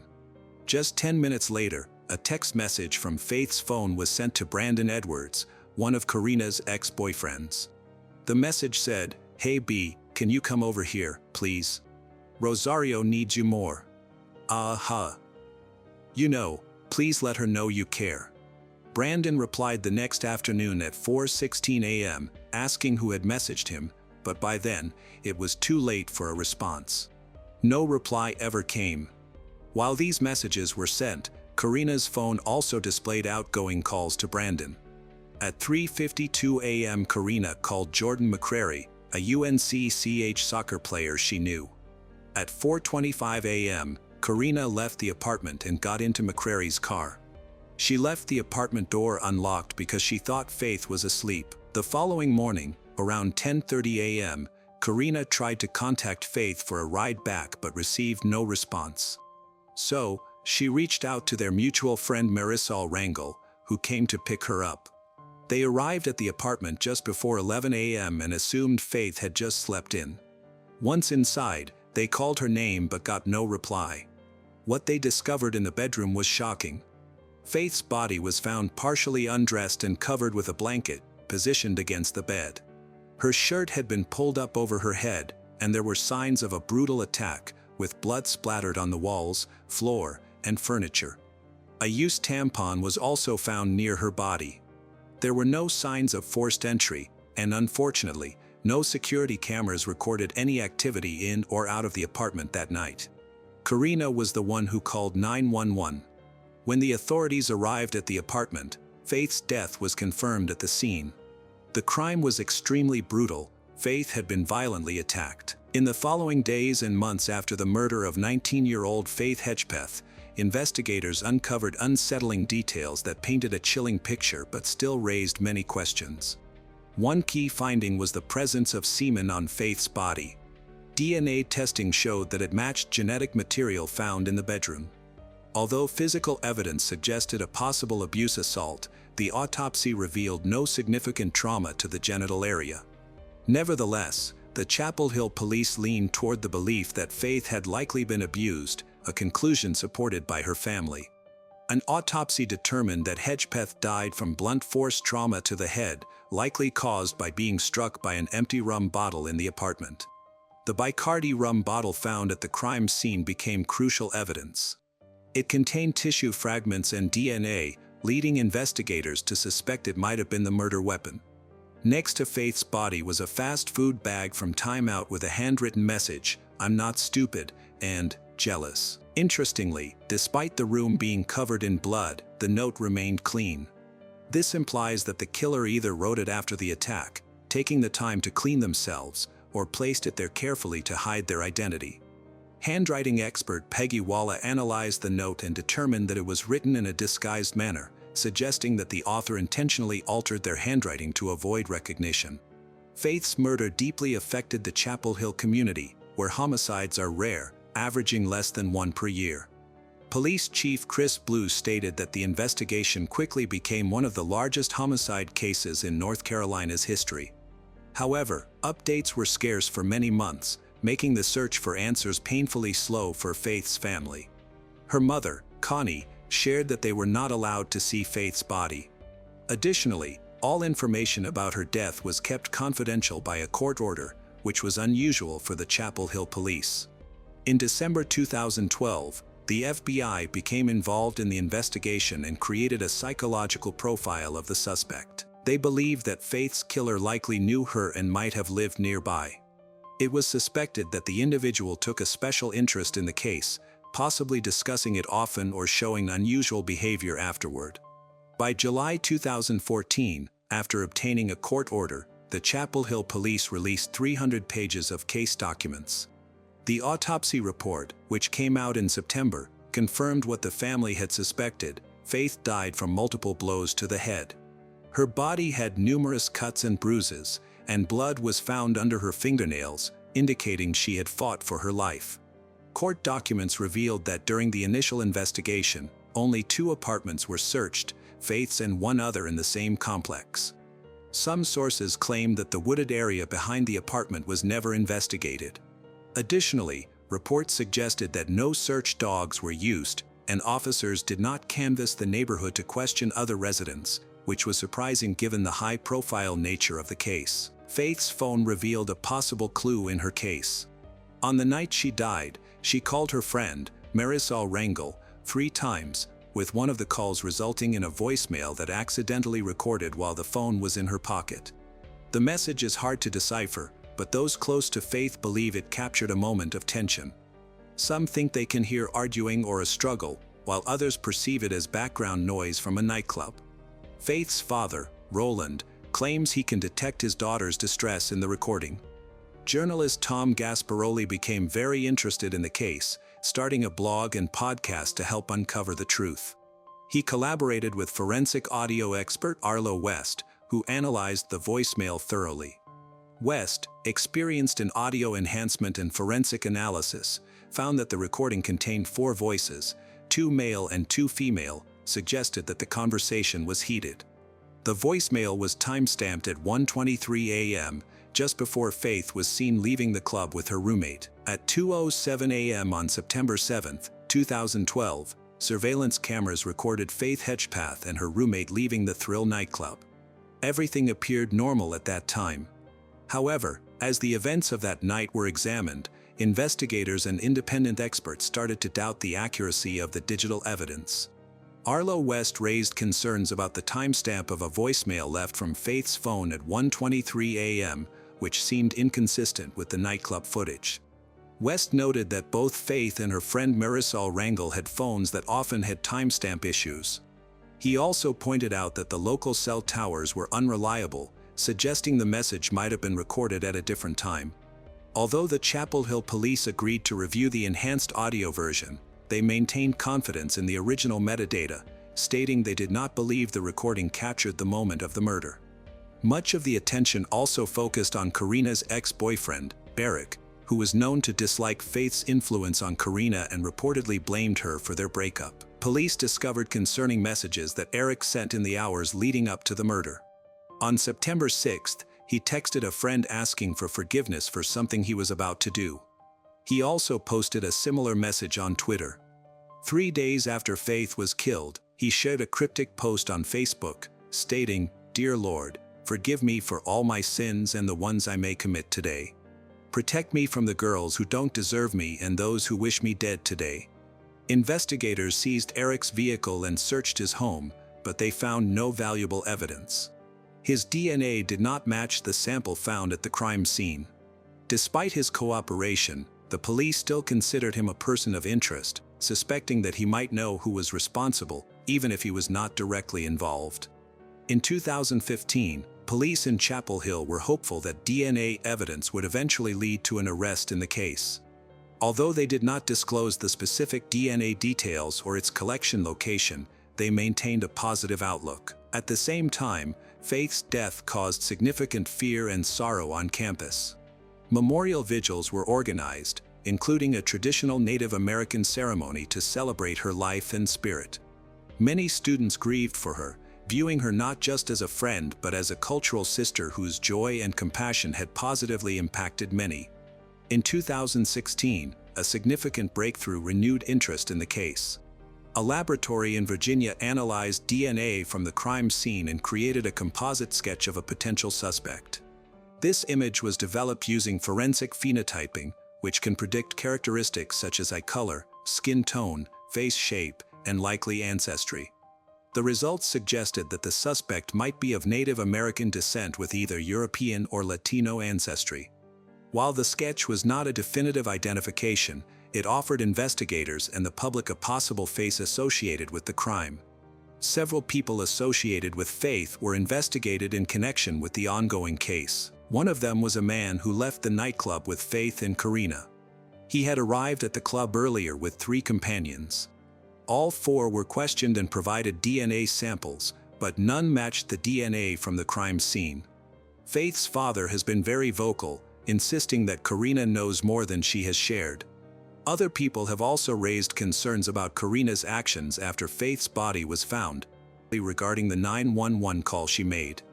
The call lasted over 8 minutes but did not mention Faith by name and omitted the fact that another friend was present in the apartment, giving the impression that Karina was alone. Police have indicated that Karina's account raises several questions, and there are inconsistencies in what she told investigators. One neighbor who saw Karina shortly after the body was discovered remarked that neither girl seemed upset. Complicating matters, Karina had reportedly left the nightclub early because she felt unwell but then left her apartment again just hours later, leaving the front door unlocked. A university soccer player picked her up, and his roommate noticed a small red mark on Karina's clothing that day. Police were alerted and searched for the shirt, but the test results were inconclusive. Authorities could not determine if the stain was blood, nor could they connect Karina directly to the crime. Despite the absence of physical evidence linking her to the murder, Karina has remained a key figure in the investigation. A private investigator, who is closely working with Faith's family, believes that the truth may involve Karina. He speculates that a possible argument between Faith and Karina at the Thrill nightclub, possibly related to a relationship, could have triggered Faith's death. Shortly after the murder, Karina moved out of North Carolina and has not publicly addressed the case. According to Faith's father, Roland, she also stopped returning his calls. Nevertheless, the police state that Karina has always been cooperative when they contacted her. For almost 10 years, the murder of Faith Hedgepeth remained clouded by theories, suspicions, and unanswered questions. Friends, former partners, and acquaintances were all investigated, and despite numerous leads, no arrests were made until 2021. On September 16, 2021, the Chapel Hill Police Department announced they had arrested 28-year-old Miguel Salguero Olivares from Durham, North Carolina. This breakthrough didn't come from tips or interviews, but from DNA collected after Miguel was arrested for a DUI in Wake County the previous month. His DNA profile was entered into the system and matched DNA found at the crime scene nearly 9 years earlier. Additionally, court documents revealed that a palm print found on the suspected murder weapon, a liquor bottle, also matched Miguel, strengthening the case against him. Prior to this discovery, the police had not identified him as a suspect, and his name had not appeared in earlier reports. Police Chief Chris Blue urged the community to be patient, saying, "This story will take time to completely unfold." In November 2024, the case took a significant turn. Prosecutors updated the original charges, adding 3 new ones: first-degree burglary, first-degree abuse, and first-degree abuse offense. These new charges intensified the seriousness of the allegations and clarified what may have happened in Faith's apartment that night. The arrest brought a mix of relief and renewed anguish. After years of uncertainty, a suspect had finally been named, someone now officially accused of causing Faith's death. However, as the legal proceedings began, it started a new phase in the quest for answers. Who was Miguel Salguero Olivares? How did he meet Faith? What exactly occurred in her final moments? For her family, this was a long-awaited step toward justice. Yet, for a community still grieving, it was just the beginning of discovering the complete truth. Geraldine Kriegel and Patrick Kriegel lived in Ireland. In 2006, they celebrated their 20th wedding anniversary. They had a wonderful relationship. Even though they faced infertility, they did not lose hope. Both had successful careers, financial stability, and they wanted to adopt. They were waiting for confirmation of their documents. Finally, Geraldine and Patrick received news that a 2-year-old girl from Russia is available for adoption. Her name was Anastasia. She was born on February 18, 2004, in Novokuznetsk, Russia. Immediately after birth, she was taken to an orphanage because her biological mother was unable to provide for her. Anastasia spent her entire childhood mostly alone, as the caregivers primarily focused on more demanding children. This lack of attention resulted in her having difficulty expressing emotions. Geraldine and Patrick was overjoyed when they learned about Anastasia. They quickly developed a close relationship with her. On August 10, 2006, they brought her home, and this date became a family holiday. From now on, her name is Anastasia Anna Kriegel, affectionately called Anna. The day when laughter filled their home was the day that Geraldine and Patrick truly became parents. They wanted Anna to remember her culture, so they bought her a matryoshka doll. The once quiet life of Geraldine and Patrick turned into a fun adventure. Anna was daddy's angel and mommy's princess. They tried to diversify their lives as much as possible. They went ice skating and planned excursions every summer. They vacationed in Patrick's hometown of Annecy, France, where they had a house, and Anna made several friends. She always looked forward to this trip, enjoyed France, and even studied French. However, there were obstacles in Anna's life. She struggled with learning English, and her mother helped her because she wanted Anna to be able to communicate with her peers. Anna also faced challenges in forming close relationships and expressing her emotions. Time spent without adequate care in the orphanage led her to be uncomfortable with physical affection.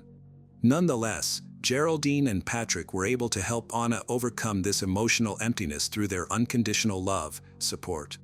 A nurturing environment, combined with educational activities, healthy eating, and sports, laid a solid foundation for Anna's future. Unfortunately, the girl also faced health concerns. During a routine examination, the doctor discovered a tumor in her right ear, which caused hearing loss, as well as partial blindness in her right eye. Despite these difficulties, Anna grew into an energetic and joyful girl. However, her hearing and vision problems made studying difficult, leading to poor academic performance in elementary school. She attended consultations with specialists until the 3rd grade in order to keep up with her peers. In her everyday life, Anna took her challenges to heart. This affected her self-esteem and diminished her desire to live in this world. One day, while walking home and enjoying the fresh air with music playing through her favorite headphones, she encountered 4 boys who blocked her path. They made fun of her, one even pinched her. Anna ran home in tears and told her mother. Geraldine and Patrick took this incident seriously and filed a complaint against the boys, informing the police about the boy who had touched Anna. However, he was let off with just a warning. Consequently, the parents decided to accompany Anna to school and pick her up every day themselves, but this led to more ridicule. She vented her feelings on social media, seeking acceptance from her peers. This situation deeply affected Geraldine. It was painful for her to see how unhappy her daughter was. Soon, Anna began to inflict physical harm on herself to drown out the emotional pain. The parents realized the severity of the situation and worried that their child might take more drastic actions. Geraldine's only wish was for her daughter to be happy. Finally, Anna began to show signs of improvement thanks to personal therapy. She made some friends with whom she had sleepovers, went for walks, watched movies, discussed boys. As Anna's high school education was coming to an end, on a sunny day, May 13, 2018, Geraldine wanted to help her daughter prepare for a test. On weekends, they usually did their homework together. Their hard work, that day they decided to take a break. They turned on the TV, made popcorn, and watched a movie while hugging Anna's cousins. Geraldine joined them and ordered pizza. The children played games while the adults sipped wine and enjoyed snacks, filling the house with a joyful atmosphere. May 14, 2018, began as usual. Geraldine got on the train headed to Dublin while Anna went to school. After lunch, she had an appointment with a psychologist. Patrick, who had retired by this time, took the opportunity to sleep a little longer. Classes ended at 4 p.m., and Anna called her mother, but there was no answer because Geraldine was at an important meeting. She wrote a message to her daughter, saying that she would call back soon. When Anna came home, Patrick was relaxing in the garden and heard the doorbell. A young man was standing at the threshold. He was the same age as Anna. Patrick was not expecting guests, and Anna was surprised to see the guy. Patrick had never seen him before. Anna's joy was obvious. She whispered something to the guy, grabbed her favorite sweater, and told her father that she would be back soon. Patrick reminded her that she needed to study, which she had forgotten because of the sudden guest. He saw them leave for the park. Patrick was not immediately worried since the park was only a 20-minute walk from their home. At 5:10 p.m., Geraldine returned home and tried to call Anna, but she did not answer. Not wanting to overreact, she thought Anna would be home soon. However, Anna did not return. Patrick told his wife that Anna had gone to the park with some guy. This was strange considering Anna's difficulties with communication. Geraldine immediately texted Anna, asking her to come home. When there was still no answer, it alarmed the parents, especially considering Anna's previous issues with bullying and her health problems. Concerned, Geraldine decided to go to the park, but there were no traces of Anna there. Geraldine and Patrick began searching the streets in their car, trying to find any signs of Anna. Their fear deepened when they realized they knew nothing about the young man Anna had been with. By their own efforts proved unsuccessful, by 9 p.m., they reported Anna's disappearance to the police, emphasizing that her lack of response to calls and messages was out of character for her. They also informing the police about the unknown guy. The police quickly tracked down the young man, whose name was Boy B. His family was surprised by the police's arrival. Investigators asked Boy B to describe Anna's whereabouts, and he said that they had walked together until 5:40 p.m. before he went home. After that, the police began searching for Anna. They combed the area and reviewed footage from surveillance cameras. Patrick and Geraldine provided photographs of Anna, including one in which she was wearing the black sweatshirt she had worn in that evening. Supporters gathered around Geraldine and Patrick, while the police carefully studied video recordings showing Boy B and Anna in the park around 5 p.m. At 5:14 p.m., they left the park through a different exit, but after that, Anna seemed to have vanished without a trace. Her disappearance became a mystery. Progress in the investigation was made when they managed to find a witness who saw Anna and Boy B walking through the park. Video footage captured Boy B walking alone through the park at 5:49 p.m. Under pressure from the police, Boy B admitted that he was with another friend named Boy A. Boy A liked Anna, and Boy B was acting as an intermediary between them. With this new information, investigators intensified their efforts and began broadcasting information about the search for Anna across all social networks, as well as in local newspapers. Simultaneously, they searched for Boy A. His backpack was found. Video footage showed him entering and exiting the park, but he had been absent for a long time. Some opinions suggested that Anna might have run away, but this theory was quickly dismissed. To resolve the mystery of Anna's disappearance, detectives organized a step-by-step recreation of the events that had occurred in the park that day alongside Boy B and Boy A, under their parents' supervision. The interaction between the boys raised the police's suspicions, so they were separated for individual interrogations. Boy B's testimony remained consistent. Boy B began the interview the previous day by repeating what he had told police the previous week, that Boy A had asked him to call Anna's house, in Leixlip, just outside Dublin in County Kildare, and bring her to meet him at St. Catherine's Park, so they could talk. And that he had left Anna with Boy A before going home to do his homework. During the investigation, police reviewed more than 700 hours of CCTV footage from the area around where Anna went missing. The detectives, Daly and Gannon, repeatedly told Boy B that the route he claimed they had taken that day did not match what was recorded by cameras in and around St. Catherine's Park, which is on the Lucan side of Leixlip, on the border between County Kildare and County Dublin. But Boy B stuck to his story, offering various explanations to police about the inconsistencies between the CCTV footage and his account. They said that, on a later occasion, they were attacked by two strange men, resulting in a fight where Boy A hit one of the men on the head. Both men ran away. He then showed the police the injuries they had inflicted, including scratches on his arms and legs and a cut on his face. These men could have been responsible for Anna's disappearance, so the detectives needed their descriptions. The police also seized the boys' belongings to conduct examinations for DNA evidence of the attackers. As the investigation progressed, police brought in specialized search units, including divers and a rescue team, to check nearby bodies of water. In total, 60 people were involved in the search for Anna, including volunteers and the Kriegel family. Anna's disappearance became a sensational news story. Her photo in a black sweatshirt became a symbol of her search. Near the park, there is Glenwood House, a derelict farmhouse designed by James Gondon in the 19th century, located in the town of Coldblow, west of Lucan. One of the eyewitnesses reported seeing young people and police entering it, so the police went there to investigate. The house was 2 stories, sat on 42 acres of land. It was in ruins, with the roofs and walls having collapsed. It is unclear why the police had not checked there earlier. They conducted a thorough examination of both the house itself and the fields behind it.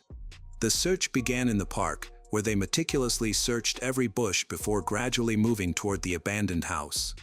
The police checked the utility room while the volunteers searched the main building. It was very dark inside as there was no light in the room. The policeman was taken aback by the pungent smell filling the room. Once his eyes adjusted to the darkness, he realized that in front of him lay a naked female body, next to which lay clothes and a broken telephone. On the floor, there were traces of blood beside a brick and a large branch. Judging by the clothing, it was the body of Anna. There were multiple wounds on her body, and her neck was wrapped in duct tape. Her hand lay as if she had been trying to tear off the duct tape herself. It was evident that she had fought valiantly for her life. Her naked body, wearing only socks, lay among broken bottles and garbage. Many questions arose about how this could have happened, who was responsible for this crime. Why was Anna in this building? This incident irrevocably changed the lives of Geraldine and Patrick. The death of their long-awaited and beloved daughter was an indescribable tragedy for them. The whole city learned the details of what happened, and most people were in shock. Glenwood House, located near the park where children had played peacefully, was now the scene of a terrible crime.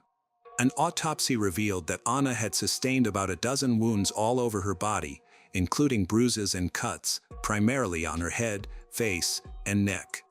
The cause of death was attributed to blunt force trauma to the head, as well as asphyxiation, indicating that Anna had been abused.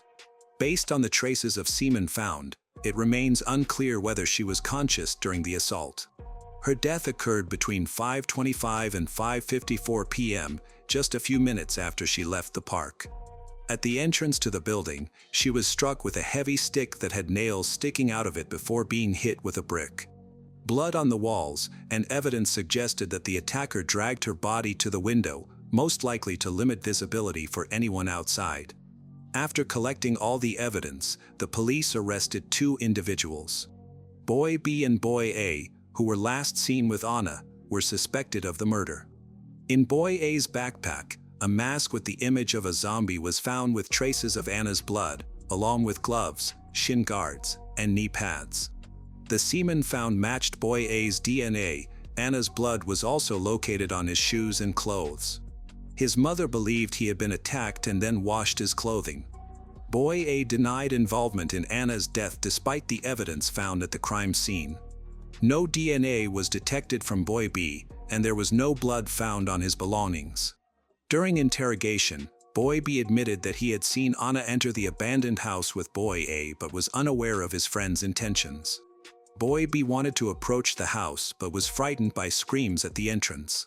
He witnessed Boy A tearing off Anna's clothes and then turned to Boy B, his face reflecting the danger that prompted Boy B to remain silent. It later emerged that Boy A had shared his vile plans with Boy B. Both boys were released on bail pending a trial date, which angered local residents not only because they feared for their safety but also because the identities of the criminals had not been made public. Both boys came from respectable and successful families and had no criminal histories or psychological problems, which surprised the residents of the city. The hearing of their case took place on April 29, 2019. It was a closed hearing, attended by the parents of the defendants, as well as Geraldine and Patrick, who found the proceedings difficult but promised to defend their daughter to the end. The prosecutor stated that Boy B had lured Anna out of the house under the pretense of facilitating a meeting with Boy A, whom she liked, while Boy A took her to the abandoned house and abused her. The jury trial took place on June 18. Boy A was sentenced to life imprisonment with the possibility of parole after 12 years. Boy B was also found guilty in Anna's death, receiving a 15-year sentence with the possibility of parole after 8 years, despite the lack of material evidence. According to the law, their identities must remain confidential. If released, they would be given new identification. However, the harshest sentence was borne by Anna's parents, as Geraldine stated that life without Anna had ceased to hold meaning. Patrick died on June 19, 2022, haunted by the guilt of allowing his daughter to go with a stranger that day. The tragic loss of Anna Kriegel left an indelible mark on her family and the community of Leixlip. Geraldine and Patrick, who had poured their love, hope into building a joyful life for their adopted daughter, were shattered by her brutal murder. The conviction of Boy A and Boy B, though a step toward justice, could not fill the void left by Anna's absence. Anna's memory lives on in the hearts of those who loved her. Mike Reischel married his first wife, Dee Dee Hoffman, in 1979 while they were students at the University of Florida in Gainesville. Mike seemed to have it all. From an early age, Mike showed outstanding qualities. He was a dedicated Boy Scout, nearing the rank of Eagle Scout, and an altar boy, reflecting strong moral values. At the University of Florida, he joined a fraternity, developing athletic skills and excelling in academics. He later earned a Master of Business Administration from the University of Miami, paving the way for professional success. Dee Dee, his wife, noted that Mike was a supportive husband who never physically abused her. However, their relationship had reached a breaking point. They had 2 daughters, Caroline and Kate, whom Mike loved deeply. Despite his accomplishments, he spent long hours traveling for work, causing his daughters to become accustomed to his absence during their early years. After 25 years of marriage, Dee Dee informed Mike that she wanted a divorce. She then moved out of their home to provide their daughters, Caroline and Kate, a familiar place to return to during their college breaks. At 49, Mike found himself single for the first time in many years and wanted to find love again. In the mid-2000s, as internet dating became popular, he created a profile on Match and soon connected with Susan O'Brien Rayashel, a 38-year-old Hispanic nurse. As their relationship developed, Mike and Susan enjoyed great dates and trips together. Shortly after they met, Susan moved into Mike's home, taking over the space that had been Dee Dee's. When Caroline first met Susan, she was worried about her father's new girlfriend. Caroline was surprised by how much Susan drank at their first meeting. Despite having several martinis, Susan was able to walk and talk normally. This behavior was unusual for Caroline, raising concerns in her mind. In 2007, despite Caroline's concerns, Mike and Susan got married. This marked a significant change in their lives, as Susan stopped working and Mike stopped traveling for his job. Instead, he bought a local business called Ocala Dental Care, which became central to their daily lives. To outsiders, Mike and Susan seemed like the perfect couple. They lived in an affluent neighborhood in Alachua County, Florida, known as Highly Plantation, and often joked about their seemingly ideal life together. However, underneath this facade, they were facing serious challenges in their marriage. In the summer of 2007, Mike proposed a prenuptial agreement to Susan, which surprised their friends and family. They had always been seen as a strong and united couple. What led Mike to suggest a prenup? The turning point was an incident at one of his daughter's parties. Susan, who had a fiery personality, used foul language in front of Mike's daughter, leading to an intense argument. This incident prompted Mike to think about protecting his assets in case their marriage ended in divorce. Mike and Susan seemed financially secure, but there were hidden problems. Susan revealed to Mike that she had $35,000 in credit card debt, which worried him greatly.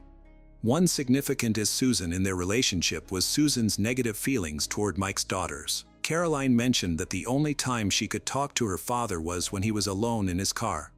Susan's dislike for his daughters created a barrier, preventing Caroline from having meaningful discussions with her father.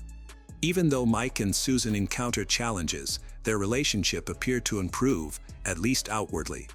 In 2016, when Caroline announced her engagement, Susan became very involved and wanted to play a major role in planning the wedding.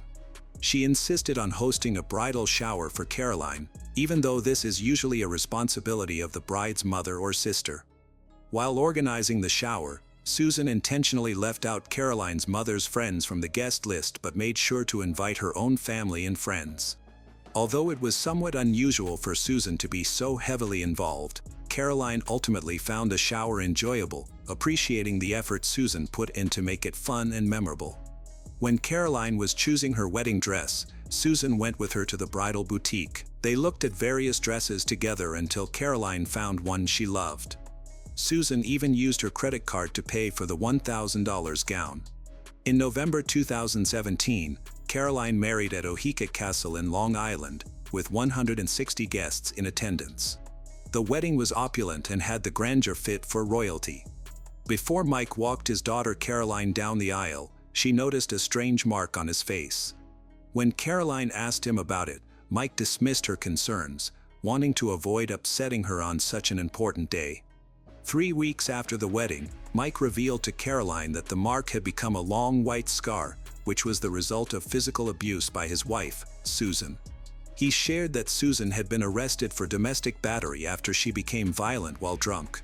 Susan, on the other hand, described the incident differently. She claimed that after Caroline's wedding, Mike told her that the event had gone $150,000 over budget, which made her very angry. This led to a heated argument between them. During the confrontation, Susan threw her phone at Mike and pushed him in an attempt to calm things down. Ironically, it was Susan who called 911 to report the situation. She said she intended to leave for their beach condo to help defuse things, but she took too long to depart. Consequently, when she hadn't left the house, the police arrested her. The court later mandated that Susan stay away from Mike, and she sought help for alcohol is Susan's, counseling, and anger management. After some time, Mike chose not to file charges against Susan, leading to the case being dropped. Susan moved out of their home and into a condo in Ponte Vedra. While this gave her a break from the couple's ongoing conflicts, it was temporary. On February 3, 2018, at 3:30 a.m., Mike Reyeschel made a disturbing call to 911 from his home in Gainesville, Florida.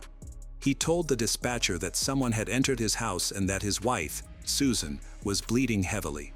When the police arrived, they found Susan seriously injured on the bed in the master bedroom. Medics were called immediately, and they rushed her to the nearest hospital. As she was taken into surgery, doctors worked hard to save her life. She was in critical condition, and her chances of survival were slim. Meanwhile, a detective arrived at Mike's home, which had been secured as a crime scene. He began investigating, carefully looking for any clues. What he discovered was alarming. In the master bedroom, there was a large amount of blood on the bed and a bloody bent knife, but no signs of forced entry through doors or windows. To understand what happened, the detective reviewed security camera footage from Mike's house. However, after examining the footage, he found no one leaving the house. Susan miraculously survived the attack but suffered serious injuries to her wrist, stomach, and neck. Once she regained consciousness in the hospital, she shared a startling account with the detectives investigating the case. Susan revealed that there had been no intruder. Instead, it was Mike who had attacked her. She claimed Mike had fabricated a story about someone breaking into their home and assaulting them. Susan explained that they had begun arguing during dinner at a local restaurant and decided to return home in separate cars. When she arrived home, she went straight to bed. As she was falling asleep, she suddenly felt a sharp stabbing pain. When she opened her eyes, she found Mike standing over her, holding a knife. Overcome with panic, she shouted, "Michael, you are going to kill me."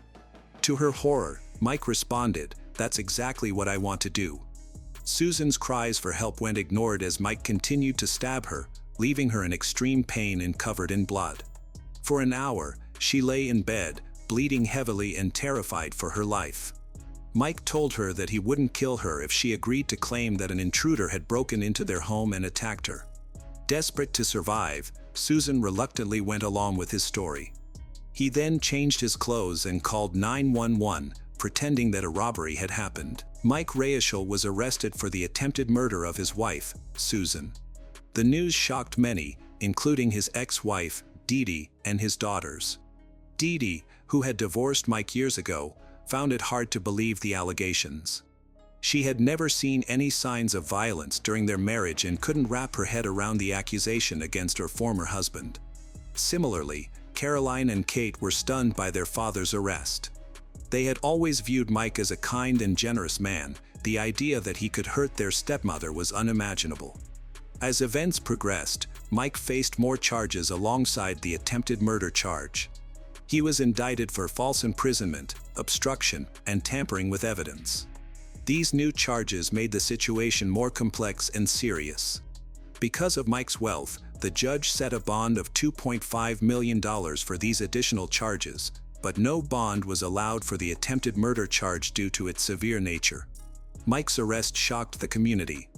Many who knew him and his family struggled to reconcile their views of him with the serious charges he was facing. In June 2018, while awaiting trial in jail for the attempted murder of Susan O'Brien Reyeschel, Michael Reyeschel was accused of hiring a hitman to kill his wife. According to sources, Reyeschel contacted Roderick Jermaine McCullum, a 33-year-old inmate, to plot Susan's murder for $100,000, providing details about Susan's home and a floor plan. McCullum was also charged with conspiracy, but the case was sealed due to the ongoing investigation.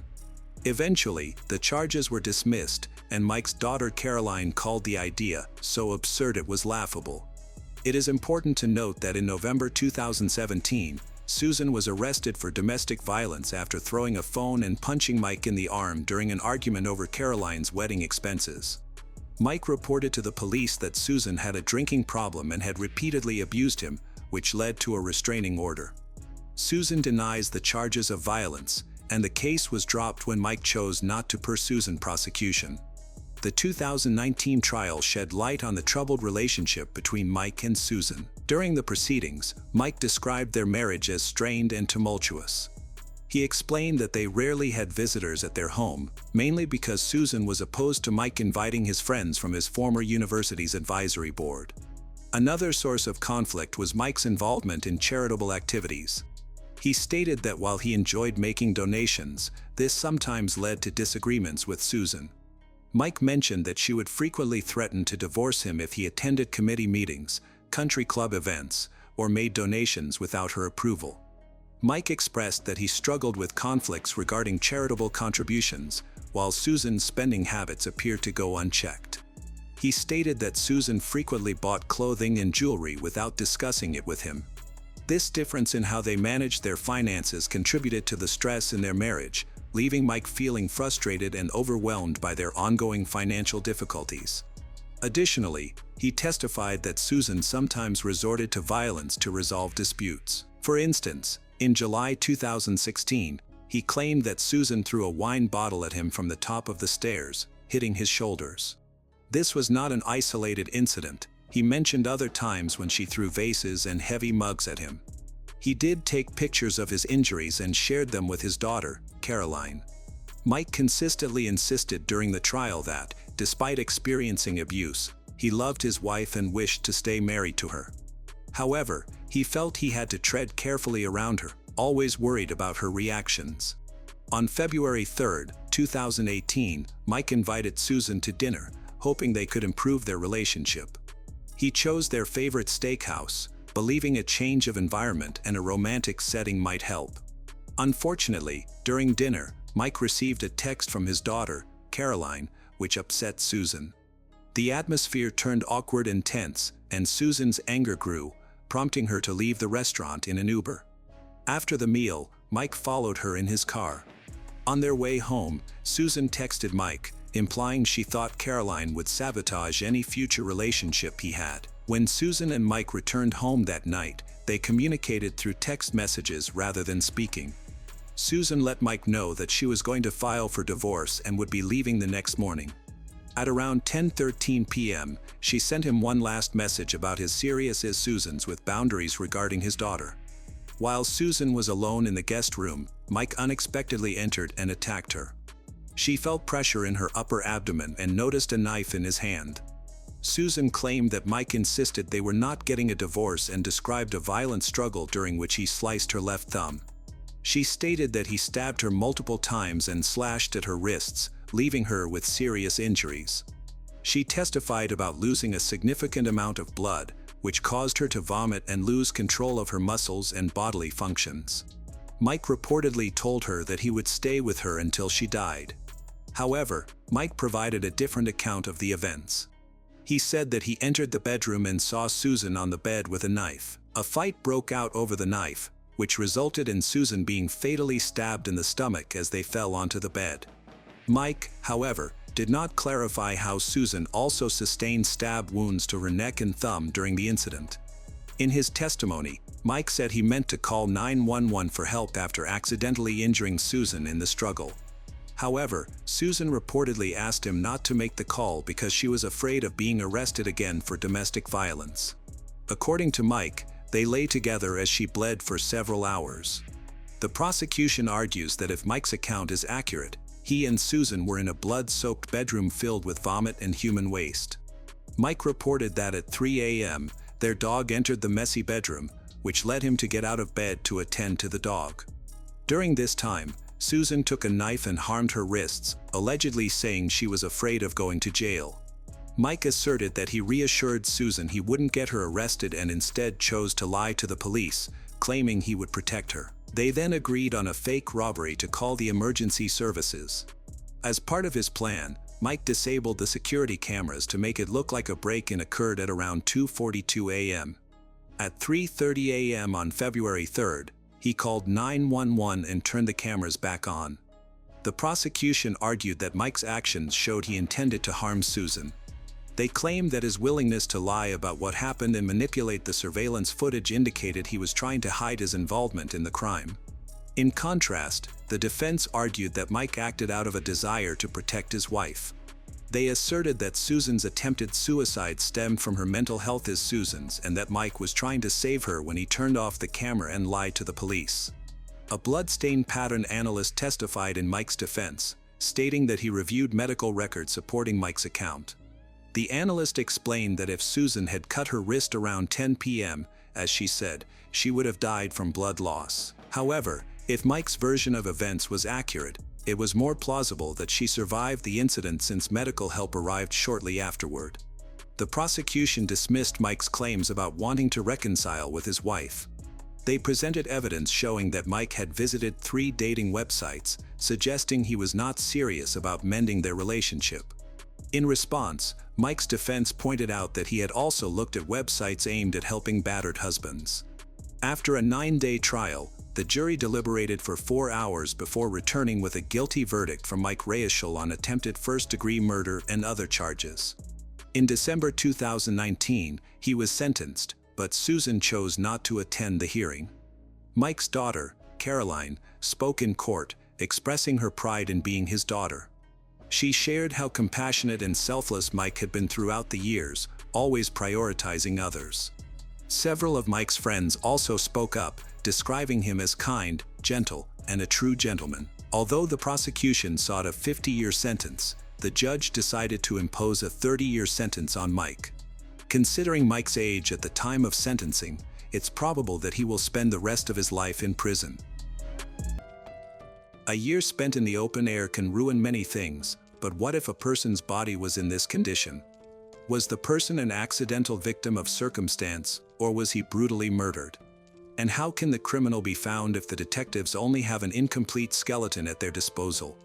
Yellow House Canyon is a vast natural area of rugged terrain located near the town of Lubbock, Texas, USA. This area used to be Indian territory, but in 1993, it gained a different kind of fame. During that summer, 2 local residents went hunting in the game-rich canyon. However, at the very beginning of their trip, something suspicious caught their attention. They came across a bone, completely devoid of flesh. From several meters away, it did not appear to be part of an animal. As they got closer, they realized it was a human skull and reported it to law enforcement. That same day, forensic experts arrived in the canyon. In addition to the skull, other items were found nearby, scraps of clothing and a woman's shoe. The remains were scattered. To piece everything together and find the missing parts, investigators sifted the soil around the area. This process allowed them to find several more fragments of the body and smaller bones, as well as some strands of hair. Unfortunately, the skeleton was far from complete. It was likely that predatory animals had dragged the bones around the area. Despite the efforts of law enforcement officers, they were unable to recover all the parts. All of this evidence was taken to the lab for examination. The scant fragments of human remains, according to the forensic expert, had been exposed to the elements for at least a year. To obtain more information, the assistance of a forensic anthropologist was needed. Among the remains, the lower part of the spine, the sacrum, was found. This discovery allowed the experts to determine that the remains belonged to a woman. The shape of the skull helped establish that the deceased was a person of European descent. The cranial sutures had not yet closed, indicating the approximate age of the deceased, which the specialist estimated to be a young woman between 18 and 24 years old. More intriguing were the marks found on some bones. These were notches and depressions of a pointed shape, characteristic of injuries inflicted by a knife. The marks suggested that the girl had died as a result of murder. One cut was located in the shoulder blade area, with 6 cuts in the vertebrae region. In total, forensic scientists counted about 12 to 30 separate injuries. There were likely more, but this could only be confirmed after all the bones were found. Thanks to all this data, a diagram of the victim was created, which depicted the skeleton of the deceased with all her injuries noted. According to the forensic expert, the criminal had attacked from behind. Such injuries could not have been inflicted by the victim herself, leaving no room for doubt. The unknown girl was considered a victim of murder. The notches on the bones indicated that the attack had been very brutal, reflecting a furious assault on this young girl. More information was needed to identify who the victim was and to initiate a full investigation. During the time that the remains had been in the canyon, several disappearances had occurred. It became necessary to turn to the public in the hope of obtaining tips regarding the deceased, after which the search for the perpetrator began. A press conference was held, prompting calls to the city police department. Meanwhile, dental records were checked, and data was compared with records of 64 girls who had disappeared across the United States over the past years, but none matched the description. They then decided to enlist forensic expert and artist Karen Taylor, the only one capable of attempting to recreate the face of the deceased from the skull. Such specialists are usually called upon last, as there is a high probability of error and inaccuracy in the resulting image. Many factors can introduce distortion, but there was no alternative. Karen Taylor was contacted because she had developed a unique method known as two-dimensional facial reconstruction. Unlike other methods, which often strayed into the realm of art and the artist's interpretation, this method relied on scientific data. Karen took into account the structural features of each race, making her approach more accurate than others. Using rubber markers, she measured the thickness of the facial tissues by placing them directly on the skull of the deceased. This method ensured a highly accurate reconstruction based on the thickness indicated by the markers. She established starting points for creating the facial image. This detailed process required many hours of concentrated effort. After positioning the markers, she took numerous photographs from various angles and placed translucent paper over the bones to help outline the approximate facial contours. Next, Karen identified common facial features based on her anatomical knowledge, including that the average human eyeball measures about 25 millimeters in diameter. However, there is limited information available for facial reconstruction since soft tissues like the ears and nose completely decompose. The deceased had only a few tiny skin fragments around her nose, so the minimal information relied on the state of her bones. Karen observed a slight asymmetry at the base of the nasal opening, suggesting a possible injury from the victim's past. Fortunately, during a search in the canyon, a lock of hair was discovered, helping the forensic artist identify the exact color. The deceased had fair hair with a yellow-red tint, providing a useful clue. Given the statistics on eye colors associated with this hair type, Karen chose a likely eye color for the victim. After creating a rough sketch, it was quickly released to the media and shared across Texas. Unfortunately, there was a significant margin of error, so they depended heavily on the artist's skill. Investigators hoped that Karen's depiction would help someone recognize the missing person. A year had passed since the girl went missing, and details about her disappearance might have faded from people's memories. She wasn't listed as missing, possibly because she had no family or friends to report her absence. It would be an understatement to say there was little hope. Now that the police had published a photo of the supposed victim, they could only wait and hope for a positive outcome. A few days went by, and it was an ordinary morning for Beverly Tillery.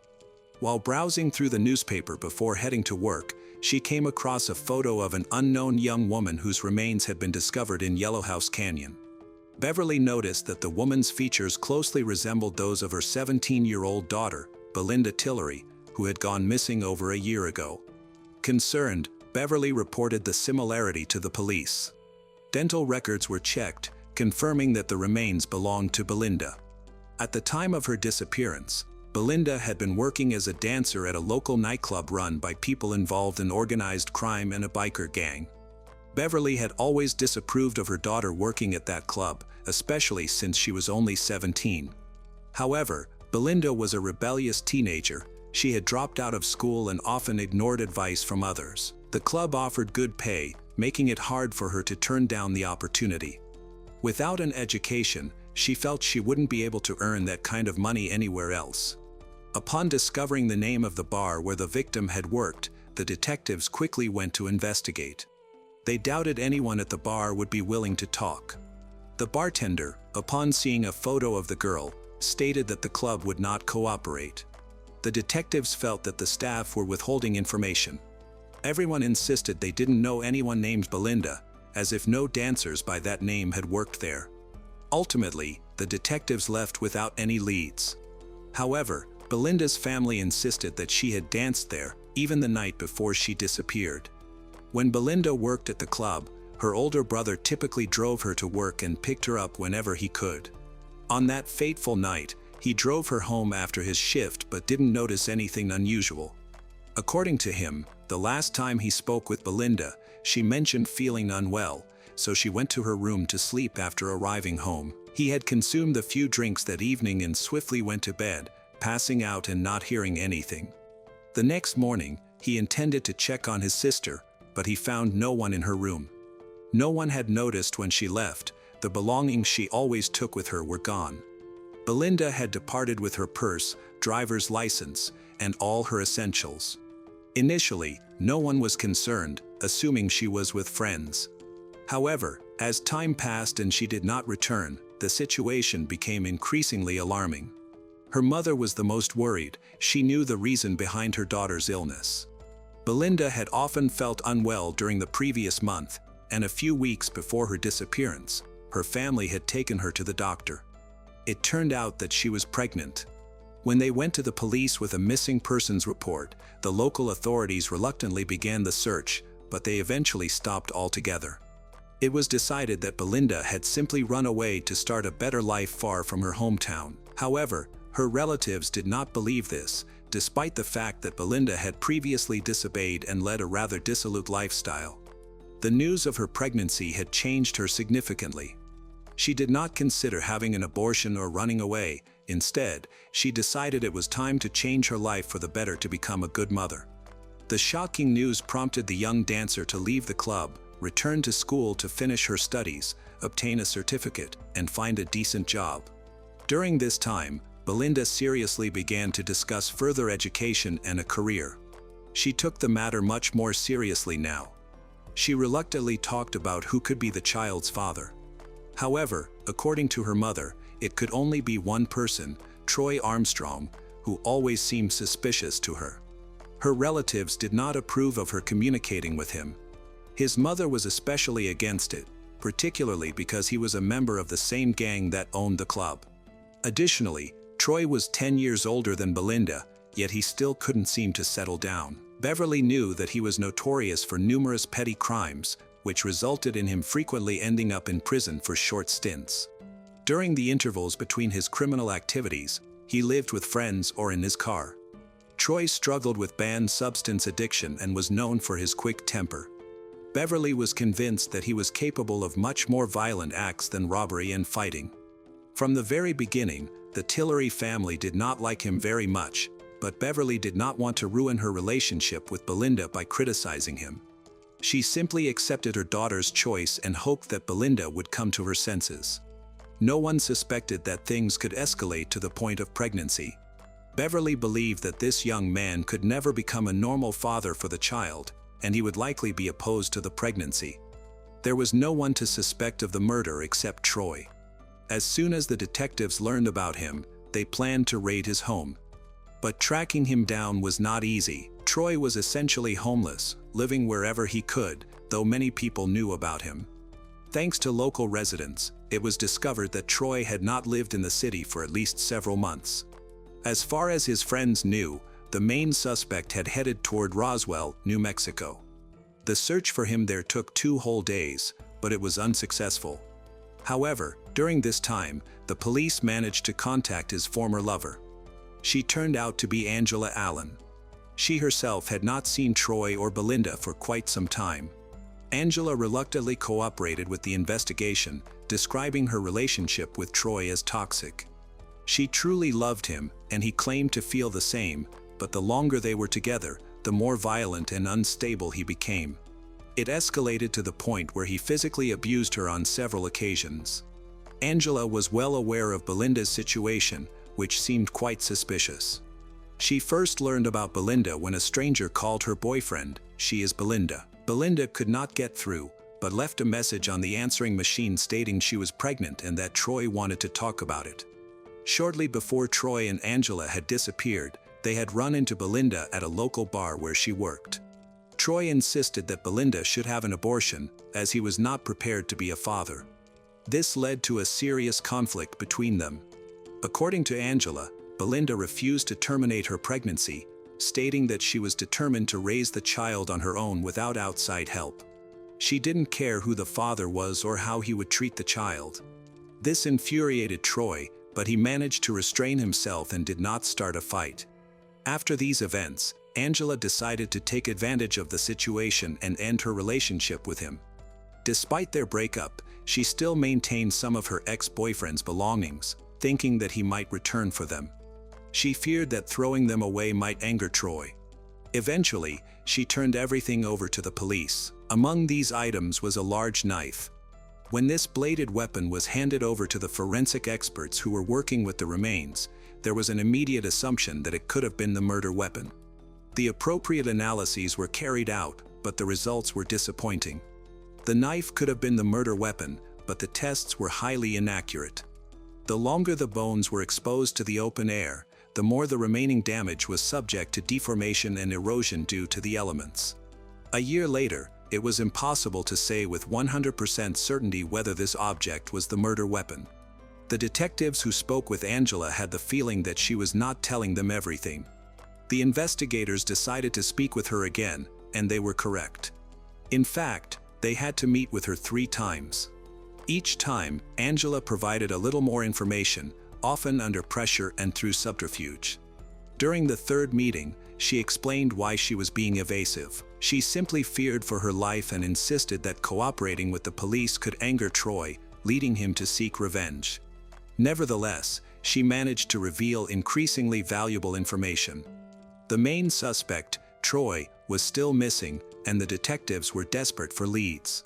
Angela mentioned that she had kept in touch with him after their breakup, and that shortly before Belinda disappeared, she had met him again.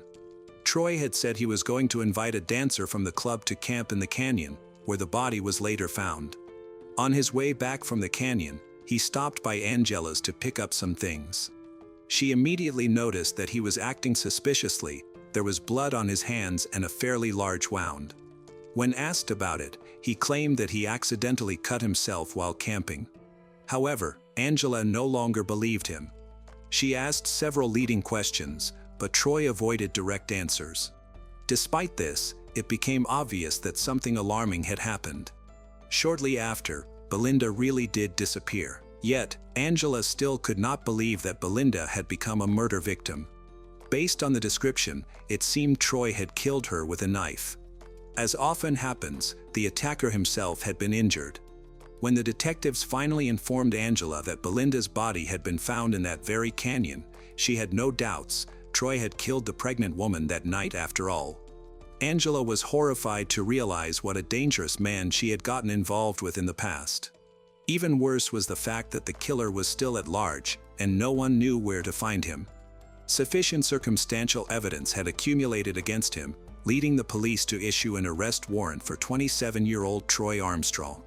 Angela was interviewed again, hoping she hadn't left out any crucial information that could help find the suspect. But now, she insisted that she had told the police everything she knew. She had no idea where her ex-boyfriend was, but she mentioned his best friend, who worked for a transportation company in California. Angela offered to help by having them talk to this man. The detectives believed her, as it was evident that she wanted the criminal to be apprehended quickly. She said she could not feel safe as long as he was free, especially considering that it was thanks to her that the police had received a substantial amount of circumstantial evidence. After this visit, detectives contacted the transportation company where Troy's friend worked. Fortunately, the management was aware of his whereabouts. The man worked as a truck driver, and each of the company's trucks was equipped with a tracking system, allowing them to pinpoint his location quite accurately. Suspecting that he might be helping Troy evade capture, the transport company management cooperated with the authorities to track the truck driver in real time. During the search, he was moving through Nebraska. To intercept the vehicle, they notified the highway patrol along his route, setting up a checkpoint. Within 3 hours, Troy's friend was stopped. It was believed that he might have dropped off Troy somewhere along the way. However, to the detective's great surprise, Troy was found in the sleeper compartment of the truck. There was no concrete evidence that the driver had helped him hide from the police, and he denied any wrongdoing. Nonetheless, the main objective was to capture Troy, who was immediately arrested and charged with first-degree murder before being extradited to Texas. The accused insisted that he had no involvement in Belinda's death. Following his arrest in New Mexico, police searched his personal belongings and found a suspicious key, which turned out to belong to a storage unit he had rented in Mexico. When the police located and opened the equipment, they discovered several personal items belonging to Belinda, some of which were identified by her family. Troy was never able to convincingly explain why he kept these items or how he had obtained them, which only added to the circumstantial evidence against him. Among the items found in the storage room were a driver's license and accessories that Belinda loved and always carried in her bag. They should have been with her after she left work at the nightclub. Troy probably hid all of these to make it more difficult to identify the body if it were found. According to prosecutors, Troy had a grudge against Belinda because she refused to get rid of the baby. After she revealed her pregnancy, his girlfriend Angela decided to break up with him, which drove him into a rage. One night in July 1992, when Belinda saw her family for the last time, Troy borrowed camping gear from a friend. Later that night, after the rest of the Tillery family had fallen asleep, he showed up and invited her to go camping in Yellow House Canyon. He claimed that he had broken up with Angela, wanted to discuss the pregnancy and their future relationship. It is clear that he managed to deceive the naive underage girl who was carrying his child. Not suspecting that it was a trap, she went on this short trip, hoping that they would have a complete family. During the hearing, the jury was presented with the version of events in which Troy and Belinda were left alone in the mountains. Instead of discussing their life together, Troy again insisted on terminating the pregnancy, which Belinda refused. They quarreled. In a fit of rage, he took a knife and attacked her. She tried to escape but was stabbed more than 10 times in the back, after which she fell to the ground. Belinda was likely still alive when Troy left her to die from blood loss. Upon learning that her ex-boyfriend had finally been arrested and would face punishment, Angela agreed to testify against him in court. Her testimony proved to be pivotal. Angela became bolder and confessed that during their next meeting, Troy admitted to stabbing Belinda in the mountains and leaving her there. Angela had remained silent until then because she feared that if she reported it to the police, she would become his next victim. As she did not know the approximate location of the body, Angela was afraid the authorities wouldn't find it before Troy could take revenge. The trial lasted 4 days, after which the jury took only 2 hours to find Troy Armstrong guilty of first-degree murder. The jury believed that he deserved a much harsher sentence than was legally permissible. In fact, his actions had essentially sentenced 2 individuals, a woman and her unborn child. Unfortunately, at that time, the state did not have a law making the murder of a fetus a crime. The judge decided to sentence the criminal to life imprisonment without the possibility of parole. In December 1996, he was incarcerated. In 1997, his lawyer filed an appeal, but it was rejected by the court. Troy Armstrong was reportedly serving his sentence at the Gatesville Correctional Facility in Texas. During this time, the law changed, offering him a chance at release. In 2021, he became eligible for parole. However, the commission decided to keep him behind bars, where he remains to this day.